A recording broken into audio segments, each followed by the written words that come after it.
বাসর ঘরে নবজাতক শিশুকে কোলে নিয়ে জুবুথুবু হয়ে বসে আছে 15 বছরের মেয়ে নোরা। পুরো নাম নুসরাত জাহান নোরা। ওর কোলে শিশুটি পুত্র সন্তান। তখন থেকে ছেলেটি কেঁদে চলেছে, কিন্তু নোরা কিছুতেই কান্না বন্ধ করতে পারছে না। বাচ্চাটা তো ওর নিজের সন্তান না, আর বাচ্চা সামলানোর অভিজ্ঞতা ওর নেই। হয়তো অভিজ্ঞতা এতদিনে হয়ে যেত, তবে আল্লাহ তাআলা চাননি বলে আর হয়নি। অতীত মনে হতেই চোখের কোণ বেয়ে উষ্ণ তরল গড়িয়ে পড়ে। বাচ্চাটার কান্না কিভাবে বন্ধ করবে? বিছানা থেকে নামার জন্য উদ্যত হতেই রুমে প্রবেশ ঘটে ওর বরের, আরশাদ চৌধুরী, যে কিনা গুনে গুনে ওর চেয়ে 16 বছরের বড়। লোকটার গলার স্বর গম্ভীর। যখন কথা বলে নোরার রক্ত হিম হয়ে যায়। নোরা এখন পর্যন্ত লোকটার মুখের দিকে তাকিয়ে দেখেনি, শুধু গলার স্বর শুনেছে। আরশাদ গম্ভীর আর কিছুটা রাগী স্বরে বলে, তখন থেকে কাঁদছে, শুনতে পাচ্ছ না? খাওয়াচ্ছ না কেন ওকে? নোরা মিনমিন করে বলে, কি খাওয়ামো? এখানে তো দুধ নাই। তোমাকে এনেছে কি করতে? তোমার প্রাক্তন শ্বশুর শাশুড়ি তোমাকে কিছু বলেনি? মাথা নাড়াই নোরা। আরশাদ আগের মতো একই সুরে বলে, তুমি ওকে খাওয়াবে, নিজের ব্রেস্ট ফিডিং করা ওকে। নোরা তড়িৎ গতিতে মুখ তুলে তাকায়।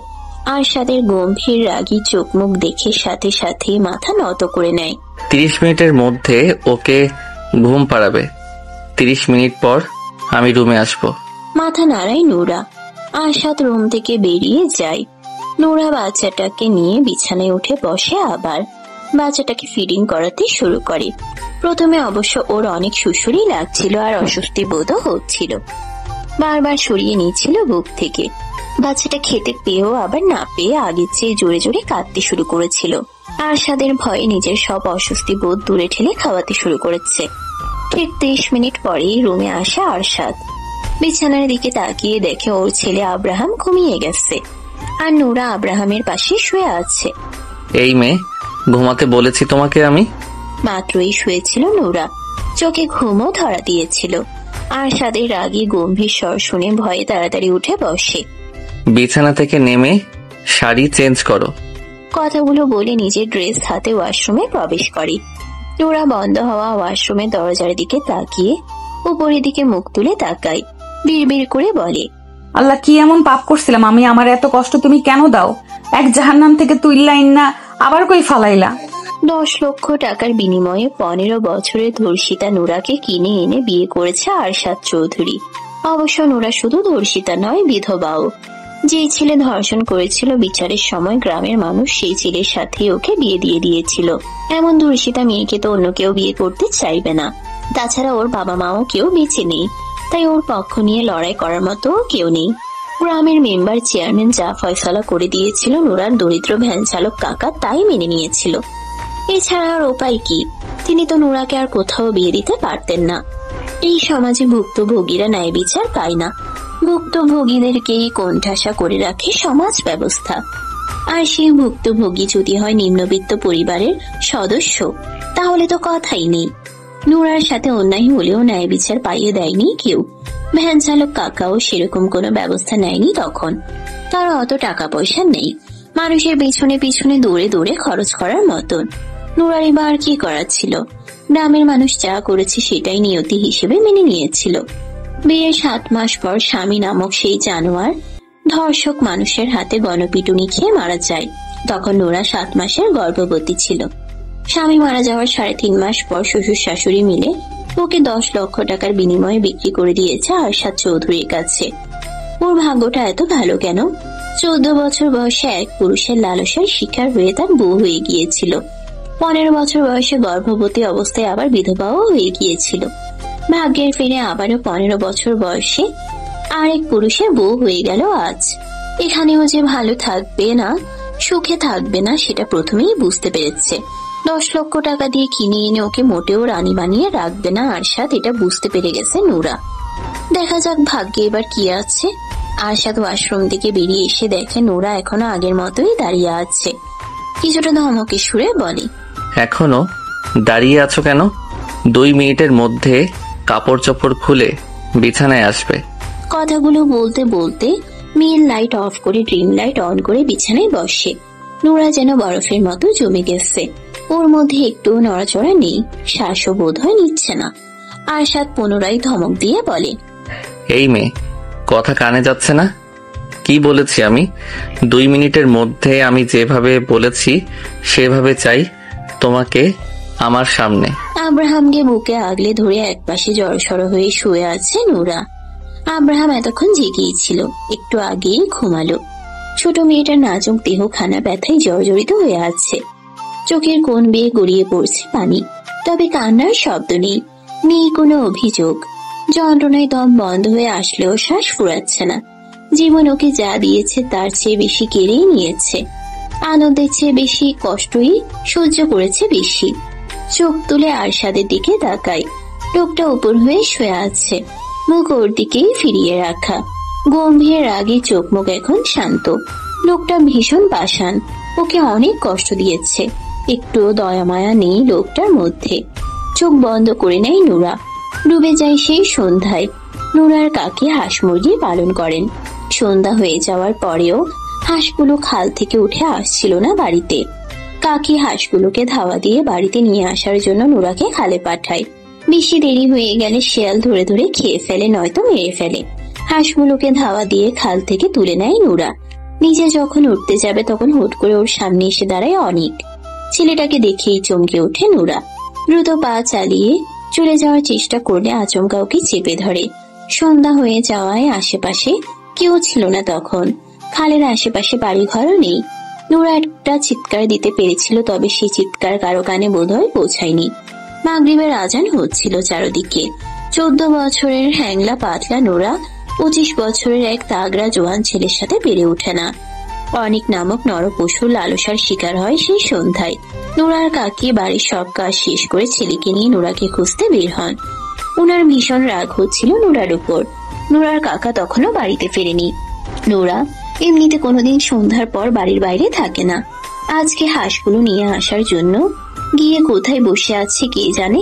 আশেপাশের প্রতিবেশীর বাড়িতে খোঁজ খবর নিয়ে খুঁজে না পেয়ে খালের পাড়ে এগিয়ে আসেন। গলা ছেড়ে 2 মা ছেলে নোরার নাম ধরে ডাকতে শুরু করে। ডাকাডাকির এক পর্যায়ে টর্চ লাইটের আলোয় খালের আশেপাশে নজর বুলায়। খালের পাড়ে তৈরি হওয়া ছোট ছোট আগাছার ঝোপ ছাড় নাড়াচাড়া করছে। কৌতূহল নিয়ে দুজন আগায় ঝোপের দিকে।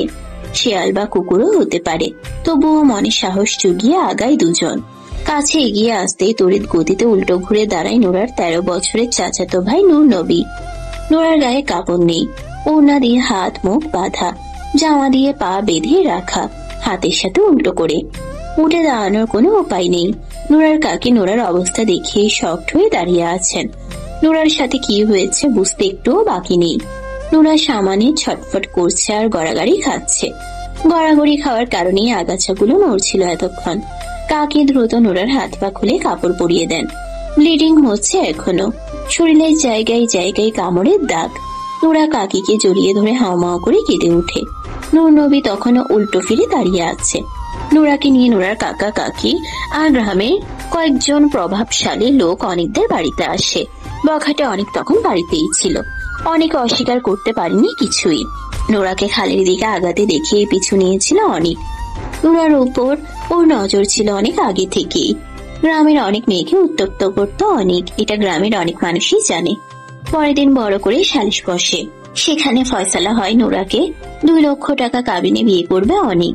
2 পক্ষ মেনে নেয়, এছাড়া আর কোনো উপায় ছিল না।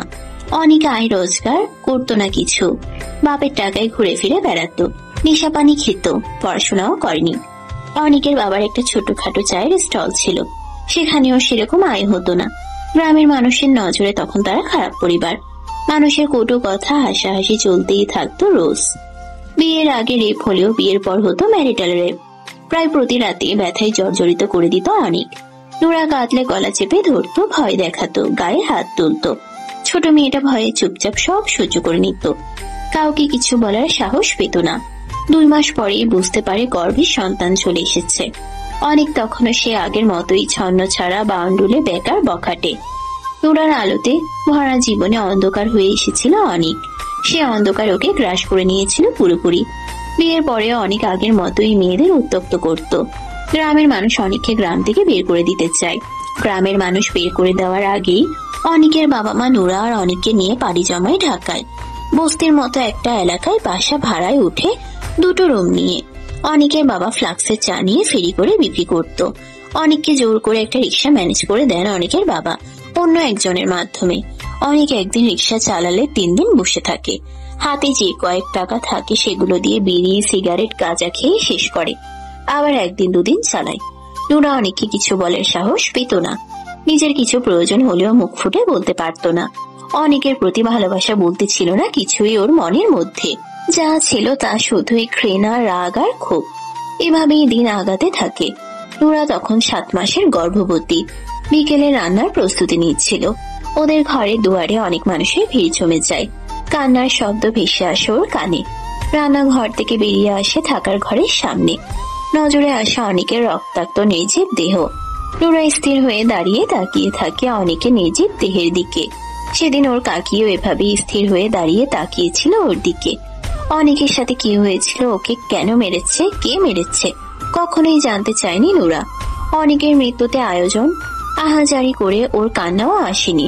7 মাস একসাথে থাকলেও মন দেওয়া নেওয়া হয়নি দুজনের।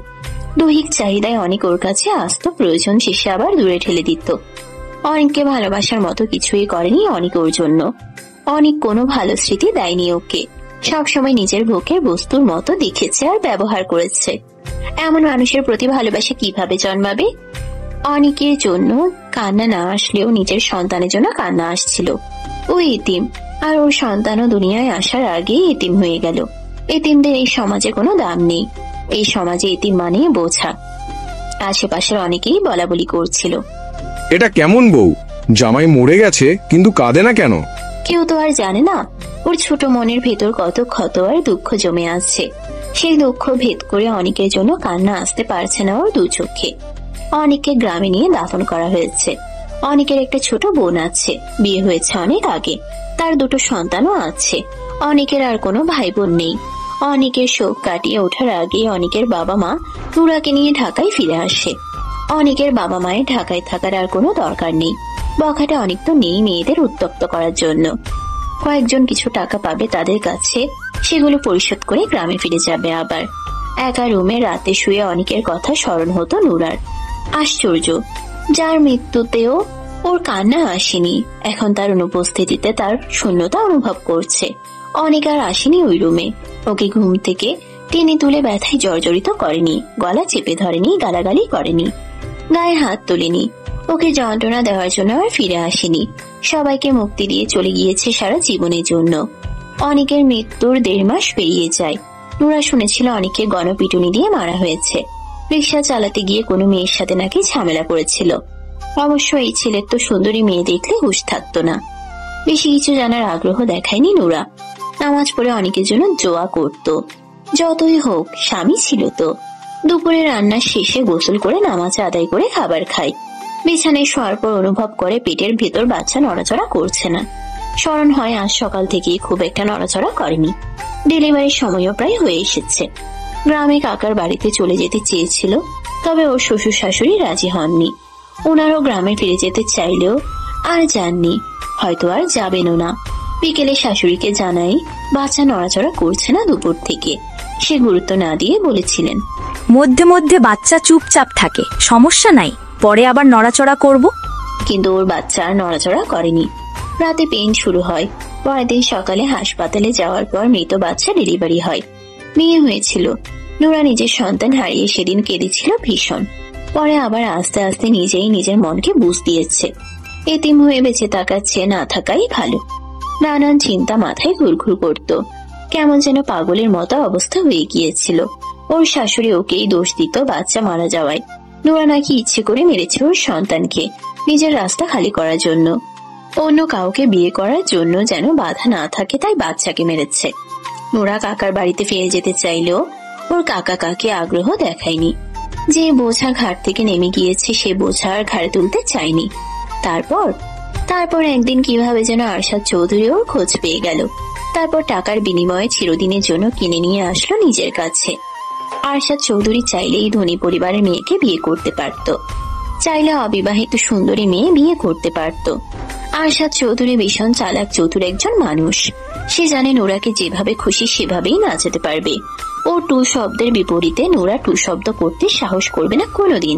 নোরা শোয়া থেকে উঠে ফ্রেশ হয়ে আসে। সারা অঙ্গে ব্যথা অনুভব করছে। মনে হচ্ছে কেউ যেন খুব মেরেছে ওকে। বিষণ্ণ হয়ে উদাস মনে সোফায় গায়ে নিয়ে বসে পড়ে। অনেকের বাবা মা ওকে পছন্দ করে না, ভালোবাসে না জানতো, কিন্তু টাকার বিনিময়ে এভাবে বিক্রি করে দেবে কল্পনাও করেনি। বিছানায় শুয়ে থাকা আরশাদের দিকে তাকায় আবার। আরশাদের প্রথম বউ কোথায়? এত ছোট বাচ্চা রেখে কোথায় গেছে? মারা গেছে নাকি বাড়িতেই আছে? আরশাদের পরিবারের সবাই কোথায়? নানান প্রশ্ন মাথায় ঘুরঘুর করলেও উত্তর দেওয়ার মতো কেউ নেই। আরশাদকে স্বাভাবিক মানুষের মতো লাগেনি ওর কাছে, কেমন যেন সাইকো টাইপের। আরশাদের ঘুম ভাঙে অনেক দেরি করে। শোয়া থেকে উঠে বসে কিছু সময় চোখ বন্ধ করে বসে থাকে। চোখ মেলে বিছানায় তাকায়। নোরা বা আব্রাহাম কাউকেই দেখতে পায় না। পুরো রুমে নজর বুলায়। ব্যালকনির দরজা খোলা দেখতে পায়। এই মেয়ে। নোরা দ্রুত পায়ে রুমে প্রবেশ করে আব্রাহামকে নিয়ে। আমি যতক্ষণ রুমে থাকবো আমার সামনে থেকে নড়বে না, বেলকনিতেও যেতে পারবে না। আমার অনুমতি ব্যতীত এই রুমের বাইরে পা রাখবে না। গম্ভীর স্বরে বলে কথাগুলো। নোরা মাথা নাড়ায়। আর রাতে যা যা বলেছি মনে আছে? এবারেও মাথা নাড়ায় নোরা। আরশাদ রেগে বলে, মুখে বলতে কষ্ট হয়? নোরা কম্পিত স্বরে বলে, সব মনে আছে আর মনে থাকবে। সারাদিন পেরিয়ে রাত নেমে এসেছে আবার। নোরা নিজের ব্রেস্টে ব্যথা পাচ্ছে ভীষণ। ব্রেস্ট মিল্ক জমা হয়ে টনটন করছে এখন। ব্রেস্ট মিল্ক বাড়ার জন্য আরশাদ ওকে কি কি ঔষধ যেন খাইয়েছে। তারপর ভালো মন্দ অনেক খাবারও খাইয়েছে। আরশাদ রুমে এসে দেখে নোরা বসে আছে আব্রাহামের পাশে। ওর কড়া নিষেধাজ্ঞা আছে। ও রুমে না আসা পর্যন্ত নোরা শুতে পারবে না। ওর জন্য নোরাকে অপেক্ষা করতে হবে রোজ রাতে। খাবার খেয়েছে দুজনেই। ঘন্টা খানিক আগে আরশাদ রুম থেকে বেরিয়েছিল। আরশাদ ফ্রেশ হয়ে আসে। বিছানায় উঠে শুতে শুতে গম্ভীর স্বরে বলে, এদিকে আসো। নোরা ভয়ে ভয়ে কিছুটা এগিয়ে আসে। আরশাদ ওকে চিৎ করে শুয়ে নিজে উপরে উঠে যায়। বক্ষে মুখ গুজতেই নোরার মুখ দিয়ে আহ শব্দ বেরিয়ে আসে ব্যথায়। আরশাদ মুখ তুলে তাকায়। রাগী গলায় বলে, কোন রকম শব্দ করতে নিষেধ করেছে কিনা? নোরা ভয়ে ভয়ে কম্পিত স্বরে বলে, বুকে অনেক ব্যথা পাচ্ছি, ব্যথায় টনটন করছে এখন। আরশাদ চোখ নামিয়ে বুকের দিকে নজর বুলায়। নোরা কিছু বুঝে ওঠার আগেই ডান হাত তুলে চাপ প্রয়োগ করে। প্রচন্ড ব্যথায় আর্তনাদ বেরিয়ে আসে নোরার মুখ দিয়ে। আরশাদ রেগে চিবিয়ে চিবিয়ে বলে, এই মেয়ে, সাউন্ড করতে নিষেধ করেছি আমি? নোরা কেঁদে ফেলে। জড়ানো গলায় বলে, আপনি এমন করছেন কেন? আমি ব্যথা পাচ্ছি, আজকে ছেড়ে দিন আমাকে, আমি সহ্য করতে পারবো না আর। সাইকো পাষাণ পুরুষ কানে তোলে না নোরার কথা। নিজের ডান হাতের দিকে তাকিয়ে দেখে ব্রেস্ট মিল্ক দিয়ে হাত ভিজে গেছে। পুনরায় হাত বাড়াতে হাতটা চেপে ধরে নোরা। কেঁদে কেঁদে বলে, প্লিজ দয়া করুন আমাকে। দয়া? দয়া করার জন্য তো আনিনি। আমি যেভাবে খুশি থাকবো, আনন্দ পাবো, আমার ভালো লাগবে, আমি তাই করব। জীবনে স্যাক্রিফাইস, কম্প্রোমাইজ অনেক করেছি, কিন্তু তার বিনিময়ে তো কেউ আমার উপর দয়া করেনি। আমি কেন করব? হাত ছাড়ো বলছি, নয়তো ভালো হবে না তোমার জন্য। ভয়ে হাত ছেড়ে দেয় নোরা। ওর পুরো শরীর কাঁপতে শুরু করেছে। একদম এই ন্যাকা কান্না কাঁদবে না। প্লিজ আজকে রাতটা ছেড়ে দিন আমাকে। প্রশ্নই আসে না। সকালে নোরার ঘুম ভাঙে একটু দেরি করে। ঘুম থেকে উঠে দেখে আরশাদ নেই বিছানায়। আব্রাহাম গভীর ঘুমে রয়েছে। বিছানা ছেড়ে নেমে দাঁড়ায়। রাতে অনেক ভয় পেয়ে গিয়েছিল, কিন্তু আরশাদ ওর সাথে কিছু করেনি আর।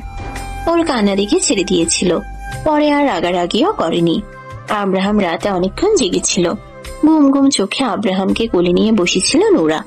আর এই কারণেই সকালে ঘুম থেকে উঠতে দেরি হয়ে গেছে। বাথরুমে দরজার কাছে আসতেই বুঝতে পারে ভেতরে আরশাদ রয়েছে। ভেতর থেকে দরজা বন্ধ আর পানি পড়ার শব্দ পাওয়া যাচ্ছে। সরে এসে ড্রেসিং টেবিলের সামনে দাঁড়ায়। উস্কো খুস্কো ড্যামেজ চুলগুলোর খোপা খুলে চুল আঁচড়ে নেয়। পেছন ফিরতেই দেখে আরশাদ কোমরে টাওয়াল পেঁচিয়ে দাঁড়িয়ে আছে। আরশাদের গম্ভীর চোখ মুখ দেখেই নোরা শুকনো ঢোক গিলে নেয়। হৃদয় স্পন্দন বেড়ে গেছে। ভয়ে বুকের ভেতর ধুকপুক করছে। আরশাদকে নিজের দিকে এগিয়ে আসতে দেখে গলা শুকিয়ে যায় আরো। সামনে থেকে সরবে নাকি দাঁড়িয়ে থাকবে বুঝতে পারছে না। সরলে যদি রেগে যায়, আবার না সরলেও যদি রেগে যায়, কোন দিকে যাবে নোরা? এমন অদ্ভুত একজন মানুষের সাথে এক ছাদের নিচে একসাথে কিভাবে বসবাস করবে নোরা? অনেক যত খারাপই থাকুক, এই আরশাদ চৌধুরীর মতো ছিল না। সামনে থেকে সরবে নাকি এভাবেই মূর্তির মতো দাঁড়িয়ে থাকবে? চিবিয়ে চিবিয়ে বলা কথাগুলো শুনে দ্রুত সরে দাঁড়ায় নোরা। আরশাদ ড্রেসিং টেবিলের সামনে এসে দাঁড়ায়। নোরা আর দেরি করলো না, দ্রুত পায়ে বাথরুমে প্রবেশ করে। এই লোকের সামনে দাঁড়িয়ে থাকার চেয়ে বাথরুমে গিয়ে বসে থাকা ভালো। বেশ অনেকক্ষণ পর বাথরুম থেকে বেরিয়ে আসে নোরা। আরশাদ ফর্মাল ড্রেস পরে রেডি হয়ে বসে আছে বিছানায়। নোরা বের হতেই আগুন চোখে তাকায়। ওর চাহনি দেখেই নোরার আত্মা খাঁচা ছাড়া। আরশাদ গম্ভীর অথচ রাগী স্বরে বলে, ফ্রেশ হতে কতক্ষণ লাগে? সারা জীবন বাথরুমে বসে থাকার প্ল্যান করেছিলে নাকি? নোরা কিছু বলে না। টেবিলের উপর খাবার রাখা আছে, খেয়ে নেবে। আমি এখন বের হব, ফিরবো দুপুরে। আব্রাহামকে দেখে রাখবে, ওকে কাঁদালে খবর আছে তোমার। নোরা চুপচাপ শোনে সব কথা। আব্রাহাম আরশাদ বসা থেকে উঠে দাঁড়ায়। ধূপধাপ পা ফেলে দরজার কাছে এগিয়ে যায়। আবার পেছন ফিরে তাকিয়ে বলে, মনের ভুলেও রুমের বাইরে বের হলে পা কেটে ফেলবো আমি। বের হব না। মনে থাকে যেন। থাকবে। আরশাদ বেরিয়ে চলে যায় দরজা ভিজিয়ে দিয়ে। নোরা ফোঁস করে স্বস্তির শ্বাস ছেড়ে। যাই হোক, দুপুর পর্যন্ত শান্তিতে থাকতে পারবে আজকে। খাবার খেতে বসে আরশাদের কথা স্মরণ হয়। লোকটা খেয়েছে, খায়নি বোধ হয়। গতকাল রুমে বসে ওর সাথেই খেয়েছিল 3 বার। আজকে বোধ হয় নিচে গিয়ে খাবে। নোরা বেশি কিছু ভাবলো না, খিদে পেয়েছে তাই খাওয়া শুরু করে। খাবারের স্বাদ অনেক ভালো, আর এইসব খাবার আগে কোনোদিন খায়নি নোরা। এমন দামি দামি খাবার খাওয়ার মতো ভাগ্য ওর ছিল নাকি কোনোদিন। কাকির সংসারে কাকি যা দিত তাই খেত, শাশুড়ির সংসারেও শাশুড়ি যা খেতে দিত তাই খেত। এই বাড়িতেও যা দেয় তাই খায়, কিন্তু ওর খাওয়া শেষ হয় আর আব্রাহাম ঘুম থেকে উঠে যায়। নোরা দ্রুত হাত ধুয়ে পানি খেয়ে বিছানায় উঠে আসে। আব্রাহামের গায়ের উপর থেকে ব্ল্যাঙ্কেট সরিয়ে নেয়, কাপড় চোপড় পরিবর্তন করে কোলে তুলে নেয়। বাচ্চার যত্ন কিভাবে করতে হয় নোরার জানা নেই। যেভাবে নিজে পারছে সেভাবেই করছে বিয়ের রাত থেকে। দুপুরে ফেরার কথা থাকলেও আরশাদ ফেরে সন্ধ্যার পর। ক্লান্ত শরীরে রুমে প্রবেশ করতেই দেখে নোরা আব্রাহামকে কোলে নিয়ে বসে আছে বিছানায়। নোরা একবার চোখ তুলে তাকিয়ে সাথে সাথেই চোখ নামিয়ে নেয় আবার। আরশাদকে ভীষণ ক্লান্ত দেখাচ্ছে। সারাদিন কি খায়নি নাকি? আরশাদ দুজনের দিকে তাকিয়ে থাকে কিছু সময়। মুখে কিছু না বলে হাতের ঘড়ি খুলে গায়ের শার্ট খুলে ফেলে। পকেট থেকে ফোন আর ওয়ালেট বের করে বেড খুলে রেখে দেয়।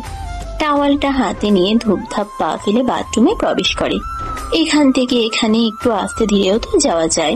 বেশ সময় নিয়ে গোসল করে বাথরুম থেকে বের হয় আরশাদ। ক্লান্ত চোখ মুখ এখন একটু সতেজ লাগছে। ট্রাউজার পরে বিছানার কাছে এগিয়ে আসে। নোরার সামনে বসতেই নোরার শ্বাস প্রশ্বাস বন্ধ করে নেয়। শ্বাস নেওয়ার শব্দ শুনে যদি রেগে যায়, নিজের বলিষ্ঠ হাত দুটো বাড়িয়ে নোরার কোল থেকে আব্রাহামকে নিজের কোলে তুলে নেয় আরশাদ। নোরা ভয়ে ভয়ে একটু পিছিয়ে যায়। আরশাদ চোখ তুলে তাকাতে স্থির হয়ে বসে রইল আবার। আরশাদ ছেলের গায়ে জামা তুলে ভালোভাবে খেয়াল করে। নোরার দিকে তাকিয়ে বরাবরের মতো গম্ভীর স্বরে বলে, ওর গায়ে বেবি ওয়েল দিয়ে দাওনি? দুপুরে গোসল করানোর পরে দিয়েছিলাম। তারপর আর দাওনি? না। কেন? জোরে কথা শুনে চমকে উঠে নোরা। ভয়ে ভয়ে আরশাদের মুখের দিকে তাকিয়ে সাথে সাথে মাথা নত করে নেয় আবার। কম্পিত স্বরে বলে, দুপুরে দিছিলাম, এই জন্যই আর দেই নাই। এই ভাষায় আমার সামনে কথা বলতে নিষেধ করেছিলাম আমি। ভুল হয়ে গেছে, আর বলবো না। এক ভুল কতবার হয়? আর হবে না। ওয়েল মেসেজ করনি কেন? ত্বক কেমন খসখসে হয়ে গেছে, চোখে দেখনি? কিভাবে বাচ্চার যত্ন নিতে হয় জানো না? না। এর আগে কোনো বাচ্চার যত্ন নাওনি? না। কাউকে নিতেও দেখনি? না। ওর পুরো শরীর ওয়েল ম্যাসাজ করো এখনই। বিছানায় শুয়ে দেয় আব্রাহামকে। নোরা বেবি অয়েলের বোতল নিয়ে আসে। আব্রাহামের গায়ের পোশাক খুলে অয়েল ম্যাসাজ করতে শুরু করে। এটা কিভাবে করছো? কিভাবে করব? কিচ্ছু পারো না দেখছি। নোরা চুপ হয়ে থাকে। আরশাদ দেখিয়ে দেয় কিভাবে অয়েল ম্যাসাজ করতে হবে। ডক্টরের কাছ থেকে বেবিকে অয়েল ম্যাসাজ কিভাবে করতে হবে তা শিখেছিল আরশাদ। তোমার তো কেউ নেই তাই না? নোরা মুখ তুলে তাকায়। পুনরায় অয়েল ম্যাসাজ করতে করতে বলে, কাকা কাকি আর 2 কাকা তো ভাই বোন আছে। তোমার বাবা মায়ের কি হয়েছিল? ঘরে আগুন লেগে মারা গিয়েছিল। তখন তুমি কতটুকু ছিলে? 3-4 বছরের মনে হয়। তুমি বাঁচলে কিভাবে? নোরা মুখ তুলে তাকায় আবার। ও, আমাদের ছনের ঘর আছিল। উপরের চাল আছিল টিনের আর বেড়া আছিল ছনের। ওই দিন আমি তাদের কাছে ছিলাম। আব্বা আম্মা ঘরে ঘুমিয়েছিল। রাতে কেমনে জানি আগুন ধরে যায়, আর আব্বা আম্মা বের হতে পারে নাই, আগুনে পুইরা মরে গেছে। আরশাদ আর কোনো প্রশ্ন করে না, চুপচাপ থাকে কিছুক্ষণ, তারপর আবার বলে, তুমি প্রেম করে বিয়ে করেছিলে তাই না? চমকিত নয়নে তাকায় নোরা। কথা বলছো না কেন? এ কথা আপনারে কে বলছে? আমার সামনে শুদ্ধ ভাষায় কথা বলতে বলেছি, এইসব আঞ্চলিক ভাষায় কথা বলবে না আমার সামনে। প্রেম করে বিয়ে করেছি কে বলেছে আপনাকে? অ্যারেঞ্জ ম্যারেজ ছিল? না। Love marriage? না। অ্যারেঞ্জ ম্যারেজ না, আবার লাভ ম্যারেজও না, তাহলে বিয়ে হয়েছিল কিভাবে? নোরা চুপ হয়ে থাকে। ও মোটেও এসব কথা মুখ দিয়ে বের করতে চায় না। তেলের বোতল রেখে আব্রাহামকে পাতলা গেঞ্জি পরিয়ে দেয়, নরম কাপড়ে আচ্ছাদিত করে কোলে তুলে নেয়। আমি কিছু জিজ্ঞেস করেছি, উত্তর দাও। আপনি পুরনো কথা কেন শুনতে চাইছেন? বলো তুমি। নোরা বুঝতে পারছে না বলে আর উপায় নেই, বলতেই হবে। মাথা নত করে আব্রাহামের মুখের দিকে তাকিয়ে বলতে শুরু করে সেদিন সন্ধ্যা থেকে পরের দিন বিয়ে হওয়া পর্যন্ত সকল ঘটনা। নোরার কথা শেষ হতে আরশাদ চোখ বন্ধ করে নেয়, লম্বা শ্বাস টেনে নিয়ে ফোঁস করে ছাড়ে। বুকের ভিতর কিছু একটা হচ্ছে। কিছু সময় পর চোখ মেলে তাকায়। নোরা এখন আব্রাহামের মুখের দিকে তাকিয়ে আছে। ওর চোখ দুটো থেকে টপ টপ করে পানি গড়িয়ে পড়ছে আব্রাহামের গায়ের উপর। আরশাদ পুনরায় গম্ভীর স্বরে বলে, বিয়ের পর থেকে শেষ পর্যন্ত বলো, কোনো কিছু যেন বাদ না পড়ে। নোরা নিজের দিকে দৃষ্টি রেখেই শুরু থেকে শেষ পর্যন্ত খুলে বলে সব। ওর হেঁচকি উঠে গেছে। আরশাদ হাত বাড়িয়ে ছেলেকে কোলে তুলে নেয়, ক্ষুব্ধ স্বরে বলে, ওই দুজন আমাকে মিথ্যে বলেছে তাহলে? নোরা চোখের পানি মুছে মুখ তুলে তাকায়। আরশাদের কথাগুলো বুঝতে পারেনি বোধ হয়। কে মিথ্যে বলেছে এটা জিজ্ঞেস করার সাহস হচ্ছে না ওর। আরশাদ আবার বলে, তুমি মিথ্যে বলেছো না তো আমাকে? নোরা দ্রুত দুদিকে মাথা নাড়ায়। আমি কিন্তু মিথ্যে একদম সহ্য করতে পারি না। খোঁজ নিয়ে যদি জানতে পারি তুমি আমাকে মিথ্যে বলেছো, তাহলে তোমার কি অবস্থা করব কল্পনাও করতে পারবে না। আমি মিথ্যে বলিনি আপনাকে। এত কিছু হওয়ার পরেও তুমি কেন তোমার কাকার বাড়িতে ফিরে যাওনি? ফিরে যেতে চেয়েছিলাম, কিন্তু কাকা কাকি নিতে চাইনি। ঘাট থেকে নেমে যাওয়া বোঝার ঘাড়ে তুলতে চাইনি। আমাকে অনেকের বাবা মার সাথেই মানিয়ে নিয়ে থাকতে বলেছিল। যাও, মুখ ধুয়ে আসো। নোরা বিছানা থেকে নেমে বাথরুমে প্রবেশ করে। বাথরুমে প্রবেশ করেই শব্দ করে কেঁদে ওঠে, দ্রুত নিজের মুখ নিজেই চেপে ধরে কান্নার শব্দ বন্ধ করার জন্য। রুমে বসে থাকা আরশাদ নোরার কান্না স্পষ্ট শুনতে পেয়েছে। এতক্ষণ ওর সামনে বসে থাকায় কাঁদতে পারছিল না। বসা থেকে উঠে ছেলেকে কোলে নিয়ে রুম থেকে বেরিয়ে যায়। নোরা বাথরুম থেকে বেরিয়ে হাত মুখ মুছে নেয়। আরশাদ রুমে নেই এখন। বাথরুম থেকে বের হতে কি বেশি দেরি করে ফেলেছে? আরশাদ কি রাগারাগি করবে ওর উপর? মনে মনে ভয় পাচ্ছে নোরা। বিছানার দিকে আগাতেই গলা খাকারি দিয়ে রুমে প্রবেশ করে একজন মেয়েট। কাচের ছোট গোল টেবিলের উপর ট্রে রেখে রুম থেকে বেরিয়ে যায়, খালি জগ দুটো হাতে নিয়ে। আরশাদ রুমে প্রবেশ করে। ওকে দেখে একপাশে জড়সড় হয়ে দাঁড়ায় নোরা। আব্রাহাম ঘুমিয়ে গেছে। পিছনে শুয়ে দিয়ে ঢেকে দেয় আরশাদ। সোজা হয়ে দাঁড়িয়ে নোরার দিকে তাকাতেই নোরা মাথা নিচু করে নেয়। খিদে পেয়েছে আমার। নোরা চোখ তুলে একবার তাকিয়ে টেবিলের কাছে এগিয়ে আসে। দুটো প্লেট সোজা করে খাবার বেড়ে নেয়। মেয়েট নক করে অনুমতি নিয়ে রুমে প্রবেশ করে। পানির জগ দুটো রেখে চলে যায় সাথে সাথেই। আরশাদ চেয়ার টেনে বসে খাবার খাওয়ার জন্য। কাজের চাপে দুপুরে খাওয়ার সময় পায়নি, আর ওর খেতেও ইচ্ছে হয়নি। খেতে বসছো না কেন? দ্রুত চেয়ারে বসে পড়ে নোরা। প্লেটের দিকে দৃষ্টি রেখে খাওয়া শুরু করে। খাওয়ার ফাঁকে ফাঁকে আরশাদের কিছু লাগবে কিনা জিজ্ঞেস করে তুলে দেয় প্লেটে। খাওয়া শেষে আরশাদ রুম থেকে বেরিয়ে যায়। নোরা প্লেট বাটিগুলো গুছিয়ে রেখে বিছানায় এসে বসে। এখন ওর শুয়ে ঘুমোতে ইচ্ছে করছে। দুর্বল শরীর থাকায় অলসতা ভর করেছে খাওয়ার সাথে সাথেই। 10টার পর রুমে ফিরে আসে আরশাদ। বিছানার দিকে তাকিয়ে দেখে নোরা ঘুমে দুলছে রীতিমতো। চোখ দুটো অনেক কষ্টে মেলে রেখেছে। দরজা লাগিয়ে ফ্রেশ হয়ে এসে পানি খায়। রুমের মেইন লাইট অফ করে ড্রিম লাইট অন করে, তারপর বিছানায় উঠে বসে। আরশাদকে রুমে ফিরে আসতে দেখে নোরার ঘুমটুম সব পালিয়ে গেছে। আমার দিকে ঘুরে বসো। আরশাদের রাশভারী গম্ভীর স্বর শুনে নুরার ভেতর পর্যন্ত কেঁপে ওঠে। এতটা গম্ভীর হয়ে কেউ কিভাবে কথা বলতে পারে? নুরা ঘুরে বসে। আরশাদ আব্রাহামের দিকে দেখিয়ে বলে, ওর নাম কি? আব্রাহাম চৌধুরী। ওর বাবার নাম? নুরা মুখ তুলে তাকায়। এমন অদ্ভুত প্রশ্নগুলো কেন করছে ওকে? ওর বাবার নাম কি? আরশাদ চৌধুরী। ওর মায়ের নাম? নোরা এবার আর কিছু বলতে পারে না। আব্রাহামের মায়ের নাম তো ওর জানা নেই। ও তো শুধু আব্রাহাম আর আরশাদের নাম শুনেছিল, তাছাড়া আর কারো নাম জানে না এই বাড়ির। আরশাদের বাবার নামটাও ভুলে গেছে। কিছু জিজ্ঞেস করেছি আমি? নোরা চুপ হয়ে থাকে। আরশাদের মেজাজ আরো গরম হতে শুরু করে। চিবিয়ে চিবিয়ে বলে, আব্রাহাম কি হয় তোমার? নোরা ভয় পেলেও চুপ হয়ে আছে। কি বলবে মাথায় আসছে না কিছু। ভয়ে বোধ বুদ্ধি লোপ পেয়েছে। আমি কে হই তোমার? স্বামী। তাহলে আমার ছেলে কি হবে তোমার? ছেলে। ও কার পেট থেকে হয়েছে? নোরা আবার চুপ হয়ে থাকে।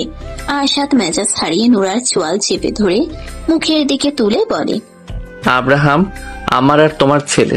ওর বাবা আমি আর মা তুমি। ও তোমার পেট থেকে হয়েছে। কার পেট থেকে হয়েছে? নোরা ভয়ে ভয়ে কম্পিত স্বরে বলে, আমার। ওর মা কে? আমি। ওর বাবা মা কে? আমি আর আপনি। হ্যাঁ, সারা জীবন মনে থাকে যেন এই কথাগুলো। আমরা আসল সত্যি জানলেও পুরো দুনিয়া জানবে ও তোমার পেট থেকে হয়েছে। ওর আসল বাবা মা আমরা, বুঝতে পেরেছো? হ্যাঁ। আরশাদ নোরার চোয়াল ছেড়ে দেয়। এক টানে শুয়ে দেয় বিছানায়। মুহূর্তেই নিজে উঠে যায় নোরার উপরে। ঘাড়ে মুখ গুজতেই বুঝতে পারে নোরা নাক টানছে। বিরক্তিতে মুখ তুলে তাকিয়ে রাগী স্বরে বলে, কি হয়েছে? ছেড়ে দিন আমাকে। গতকাল কি বলেছিলে মনে নেই? বুকে ব্যথা পাচ্ছি। কথা বলতে বলতে কেঁদে ফেলে নোরা। নোরার কান্না দেখে ওর বুকের উপর থেকে নেমে আসে আরশাদ। বিরক্তি নিয়ে বলে, ফ্যাস ফ্যাস করে কাঁদা বন্ধ করো, নয়তো মুখের ভেতর কাপড় গুজে দিব। নোরা আব্রাহামের দিকে ফিরে শোয়। কান্না গিলে নেয় দ্রুত। চোখ দিয়ে গল গল করে পানি ছড়লেও মুখ দিয়ে শব্দ বের হচ্ছে না তার। একটু পর পর শুধু শরীর ঝাঁকিয়ে দিচ্ছে। আরশাদ রাগী স্বরে বলে, আমি ওই দিকে ফিরতে বলেছি। নোরা দ্রুত চিত হয়ে শোয়। আবার জড়িয়ে ধরো। নোরা আগের মতোই শুয়ে থাকে। আরশাদ আগের চেয়েও বেশি রেগে চিবিয়ে চিবিয়ে বলে, কি বলেছি কানে যাচ্ছে না? স্পেশাল ভাবে শোনাতে হবে? এক কথা কতবার বলতে হয়? নোরা আরশাদের শরীর ঘেঁষে এসে কাঁধ ধুয়ে জড়িয়ে ধরে। আরশাদ নিজেও কাঁধ হয়ে চার হাত পা দিয়ে পেঁচিয়ে ধরে নোরাকে। নোরার হ্যাংলা পাতলা দেহখানা আরশাদের বলিষ্ঠ দেহের অর্ধেক। কথায় কথায় কান্না করা মানুষ আমার একদমই পছন্দ নয়। আমার সামনে কেঁদে কেঁদে আমার মেজাজ গরম করবে না একদম। নোরা কিছু বলে না। ওর ইচ্ছে করছে আরশাদকে নিচের কাছ থেকে ঠেলে সরিয়ে দিতে। অস্বস্তি হচ্ছে, হাঁসফাঁস লাগছে, দম বন্ধ হয়ে আসছে। এই বাহুবন্ধন থেকে মুক্ত হতে পারলেই ভালো লাগতো। সময় গড়ানোর সঙ্গে সঙ্গে নোরা ঘুমিয়ে যায় আরশাদের বুকে মুখ গুজে। আরশাদের বাহুবন্ধনে জড়সড় হয়ে ওর বুকের সাথে মিশে আছে নোরা। আরশাদের চোখে ঘুম নেই আজ। অবশ্য অনেকগুলো দিন ধরেই ওর চোখে ঘুম নেই সেভাবে। গত রাতে ঘুমটা একটু ভালো হয়েছিল। আরশাদ প্রথম বিয়ে করেছিল 25 বছর বয়সে। পড়াশোনা শেষ করেই বিয়েটা করেছিল বাবা মায়ের পছন্দে। মেয়েটা ছিল ভীষণ সুন্দরী, দেখলেই চোখ জুড়িয়ে যেত। বউকে সে অনেক ভালোবাসতো আরশাদ। নিজের সবটা দিয়ে ভালোবেসেছিল, অন্ধের মতো বিশ্বাস করত। বিয়ের 3 বছর পেরিয়ে যাওয়ার পরেও বাচ্চা হচ্ছিল না। 3 বছর পর থেকে বিভিন্ন ডাক্তারের কাছে দৌড়াদৌড়ি শুরু করে দুজন। প্রথম দুজনের একজনেরও কোনো রকম সমস্যা ধরা পড়তো না। এভাবে আরো 2 বছর পেরিয়ে যায়। বাড়ির সবাই বাচ্চার জন্য পাগল হয়ে গিয়েছিল, সাথে আরশাদ নিজেও। আবার পরীক্ষা নিরীক্ষা করার পর জানা যায় আরশাদ কোনোদিন বাবা হতে পারবে না। সমস্যা ওর নিজের, ওর বউয়ের কোনো সমস্যা নেই। আরো কয়েকটা হসপিটালে গেলে একই কথা বলে। আরশাদ পুরোপুরি ভেঙে পড়ে। খাওয়া দাওয়া ঘুম সব বাদ। বাড়ির সবাই ওকে সান্ত্বনা দেওয়ার চেষ্টা করতো, ওকে বোঝাতো, কিন্তু ওর বউ সে কখনো ওকে সান্ত্বনা দিত না, ওকে বোঝানোর চেষ্টা করতো না। আরশাদ ভেঙে পড়লেও ওর বউ ছিল স্বাভাবিক, যেন কিছুই হয়নি। এভাবে আরো অনেকগুলো দিন পেরিয়ে যায়। আরশাদ তখন পুরোপুরি ভঙ্গুর, ডিপ্রেশন হতাশায় ডুবে আছে। বাবা হতে না পারাটা ওর কাছে সবচেয়ে বড় হার। এই জীবন যেন পুরোটাই বৃথা। একদিন দুপুরবেলা আরশাদ শুয়েছিল বিছানায়। ওর বউ শাইলা গোসল করার জন্য বাথরুমে প্রবেশ করে। একটু পরেই ফোন কেঁপে ওঠে। সাইলেন্ট করা রয়েছে ফোনটা। ফোন হাতে নিয়ে দেখে নাম্বার সেভ করা নেই। শাইলার ফোন দেখে আর রিসিভ করে না আরশাদ। পরপর দুবার রিং বেজে কেটে যায়। আবার গলা আসতেই রিসিভ করে কানে ধরে। কিছু বলার আগে অপর পাশ থেকে ভেসে আসে পুরুষালী গলার স্বর। কথা বলতে গিয়েও থেমে যায় আরশাদ। অপর পাশ থেকে কিছুক্ষণ বকবক করে সারা শব্দ না পেয়ে কল কেটে দেয়। আরশাদ ফোনের লক খুলে হোয়াটসঅ্যাপে প্রবেশ করে। বিয়ের এতগুলো বছর সেদিন প্রথম বউয়ের ফোন ঘাটাঘাটি করে আরশাদ। আর যা জানতে পারে তাতে ওর পুরো দুনিয়া উলট পালট হয়ে যায়। নিজের চোখেও যেন বিশ্বাস করতে পারছিল না। রীতিমতো ওর শরীরে কম্পন সৃষ্টি হয়ে যায়। ওর শ্বাস নিতেও কষ্ট হচ্ছিল তখন। যাকে এত ভালোবাসলো, যার জন্য এত কিছু করলো, শেষ পর্যন্ত সে ওকে এভাবে ঠকালো, ওর সাথে এত বড় প্রতারণা করলো। দিনের পর দিন ওর বিশ্বাসের সুযোগ নিয়ে ওকে ঠকিয়ে গেল। আর ও বুঝতেই পারেনি ভালোবেসে কতটা অন্ধ হলে এভাবে চোখ বন্ধ করে কেউ বিশ্বাস করে। শাইলার আচরণে সন্দেহ করার মতো অনেক কিছু ছিল, তবে ভালোবাসে অন্ধ হয়ে থাকার কারণে সেসব চোখে পড়েনি আগে। শাইলা বাথরুম থেকে বেরিয়ে দেখে আরশাদ ওর ফোন হাতে নিয়ে বিছানায় বসে আছে চুপচাপ। রাগে চোখ মুখ ভয়ঙ্কর দেখাচ্ছে। শাইলা ভয় পেয়ে যায় ওর চোখ মুখ দেখে। এর আগে কোনোদিন আরশাদকে এমন রূপে দেখেনি। আরশাদ ভীষণ রাগী মানুষ, শাইলা জানে, তবে ওর সাথে কোনোদিন উঁচু গলায় কথা বলেনি এখন পর্যন্ত। শাইলাকে দেখে ফোন হাতে নিয়ে বিছানা থেকে নেমে দাঁড়ায় আরশাদ। চুপচাপ দাঁড়ায় সামনে। ফোন শাইলার মুখের দিকে ধরে গম্ভীর স্বরে বলে, এগুলো কি? শাইলা চুপ করে থাকে। ওর গলা শুকিয়ে গেছে, মুখ দিয়ে কোনো কথা বের হচ্ছে না। আরশাদ খপ করে শাইলার গলা চেপে ধরে বাম হাতে। শাইলার মনে হচ্ছে গলার হাড়গুলো বোধহয় এখনই মটমট করে ভেঙে যাবে। গলা চেপে ধরে রেখে দেওয়ালের সাথে ঠাস করে চেপে ধরে। মাথায় আঘাত পেয়ে চিৎকার করে ওঠে শাইলা। আরশাদের হাত সরিয়ে দেওয়ার চেষ্টা করে দ্রুত। আরশাদ ক্ষুব্ধ হয়ে বলে, কেন করলি আমার সাথে এরকম? তোর জন্য কি করিনি আমি? কোন জিনিসটা দেইনি তোকে? তোকে কম ভালোবেসেছিলাম? বল, কেন করলি আমার সাথে এরকম? শাইলা কিছু না বলে আরশাদের হাত সরানোর চেষ্টায় ব্যস্ত। ভালো যদি নাই বাসিস তাহলে বিয়ে করেছিস কেন? বল, কেন বিয়ে করেছিস? কেন অভিনয় করলি আমার সাথে? বিয়ের আগে যখন বারবার জিজ্ঞেস করলাম তখন মিথ্যে কেন বলেছিলি? মুখ খোল, নয়তো তোকে জানে মেরে ফেলবো আজ। আরশাদের চিৎকারে বাড়ির সবাই উপস্থিত হয়ে গেছে ওর রুমে। যেভাবে শাইলার গলা চেপে ধরে আছে, এভাবে আরেকটু সময় থাকলে শাইলা মারা যাবে। যাকে পাগলের মতো ভালোবাসে তাকে এভাবে মারার কারণ কেউ বুঝতে পারছে না। সন্ধ্যার পরপর বাড়িতে প্রবেশ করে আরশাদ। দুপুরের আগে হিতাহিত জ্ঞান হারিয়ে শাইলাকে মেরে ধরে ফেলে রেখে বাড়ি থেকে বেরিয়ে গিয়েছিল নিজের আগের সব রিপোর্টগুলো নিয়ে। শাইলাকে কেন মেরেছে, শাইলা কি করেছে কাউকে কিছু বলেনি। কারো কোনো প্রশ্নের উত্তরও দেয়নি। ওর এমন খ্যাপা রাগ দেখে কেউ বেশি কিছু জিজ্ঞেস করার সাহসও করেনি। হসপিটালে গিয়ে আগে ডক্টর দেখিয়েছে। নতুন রিপোর্ট দেখে ডক্টর জানিয়েছেন আরশাদের কোনো সমস্যা নেই, ও বাবা হতে পারবে। আগের সব রিপোর্ট ফেক। হসপিটাল থেকে বেরিয়ে গিয়েছিল থানায়। যতজন ডক্টর এর আগে ওকে মিথ্যে বলেছিল আর ফেক রিপোর্ট বানিয়েছিল, প্রমাণ দেখিয়ে সকলের নামে মামলা করেছে। শাইলার নামেও মামলা করেছে। এসব কিছু করতে করতেই সন্ধ্যা হয়ে গেছে। বাড়িতে ফিরে দেখে শাইলার বাবা মা ভাই চলে এসেছে ওদের বাড়িতে।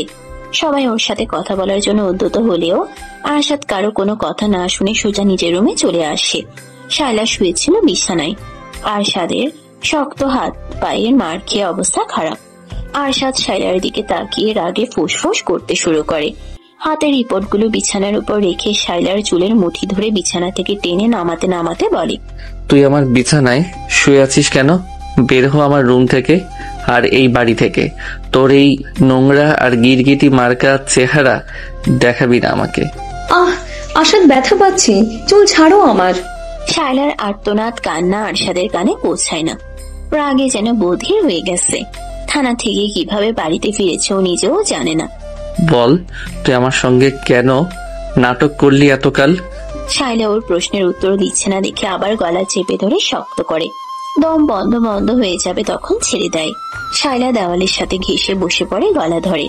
আরশাদ শাইলার সামনে বসে দুই পায়ের উপর ভর করে। শাইলার মুখ দুই হাতে আগলে ধরে পাগলের মতো বলে, তুই কেন আমার সাথে এমন করলি? তোর কি ক্ষতি করেছিলাম আমি? তোকে কখনো কষ্ট দিয়েছি আমি?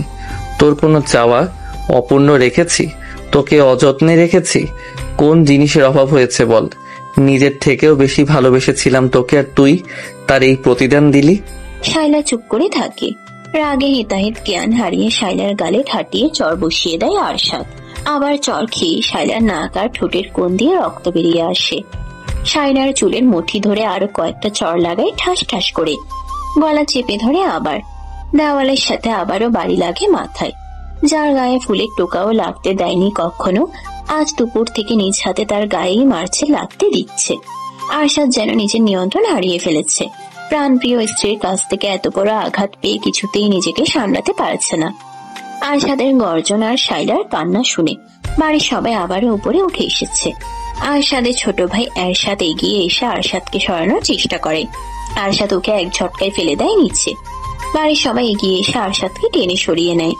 আরশাদ সকলের কাছ থেকে নিজেকে ছাড়ানোর জন্য ধস্তাধস্তি করতে করতে গর্জন করে বলে, ছাড়ো আমাকে, ওকে আজকে আমি খুন করে ফেলবো। আরশাদের বাবা ছেলেকে শান্ত করার চেষ্টা করে বলেন, কি হয়েছে?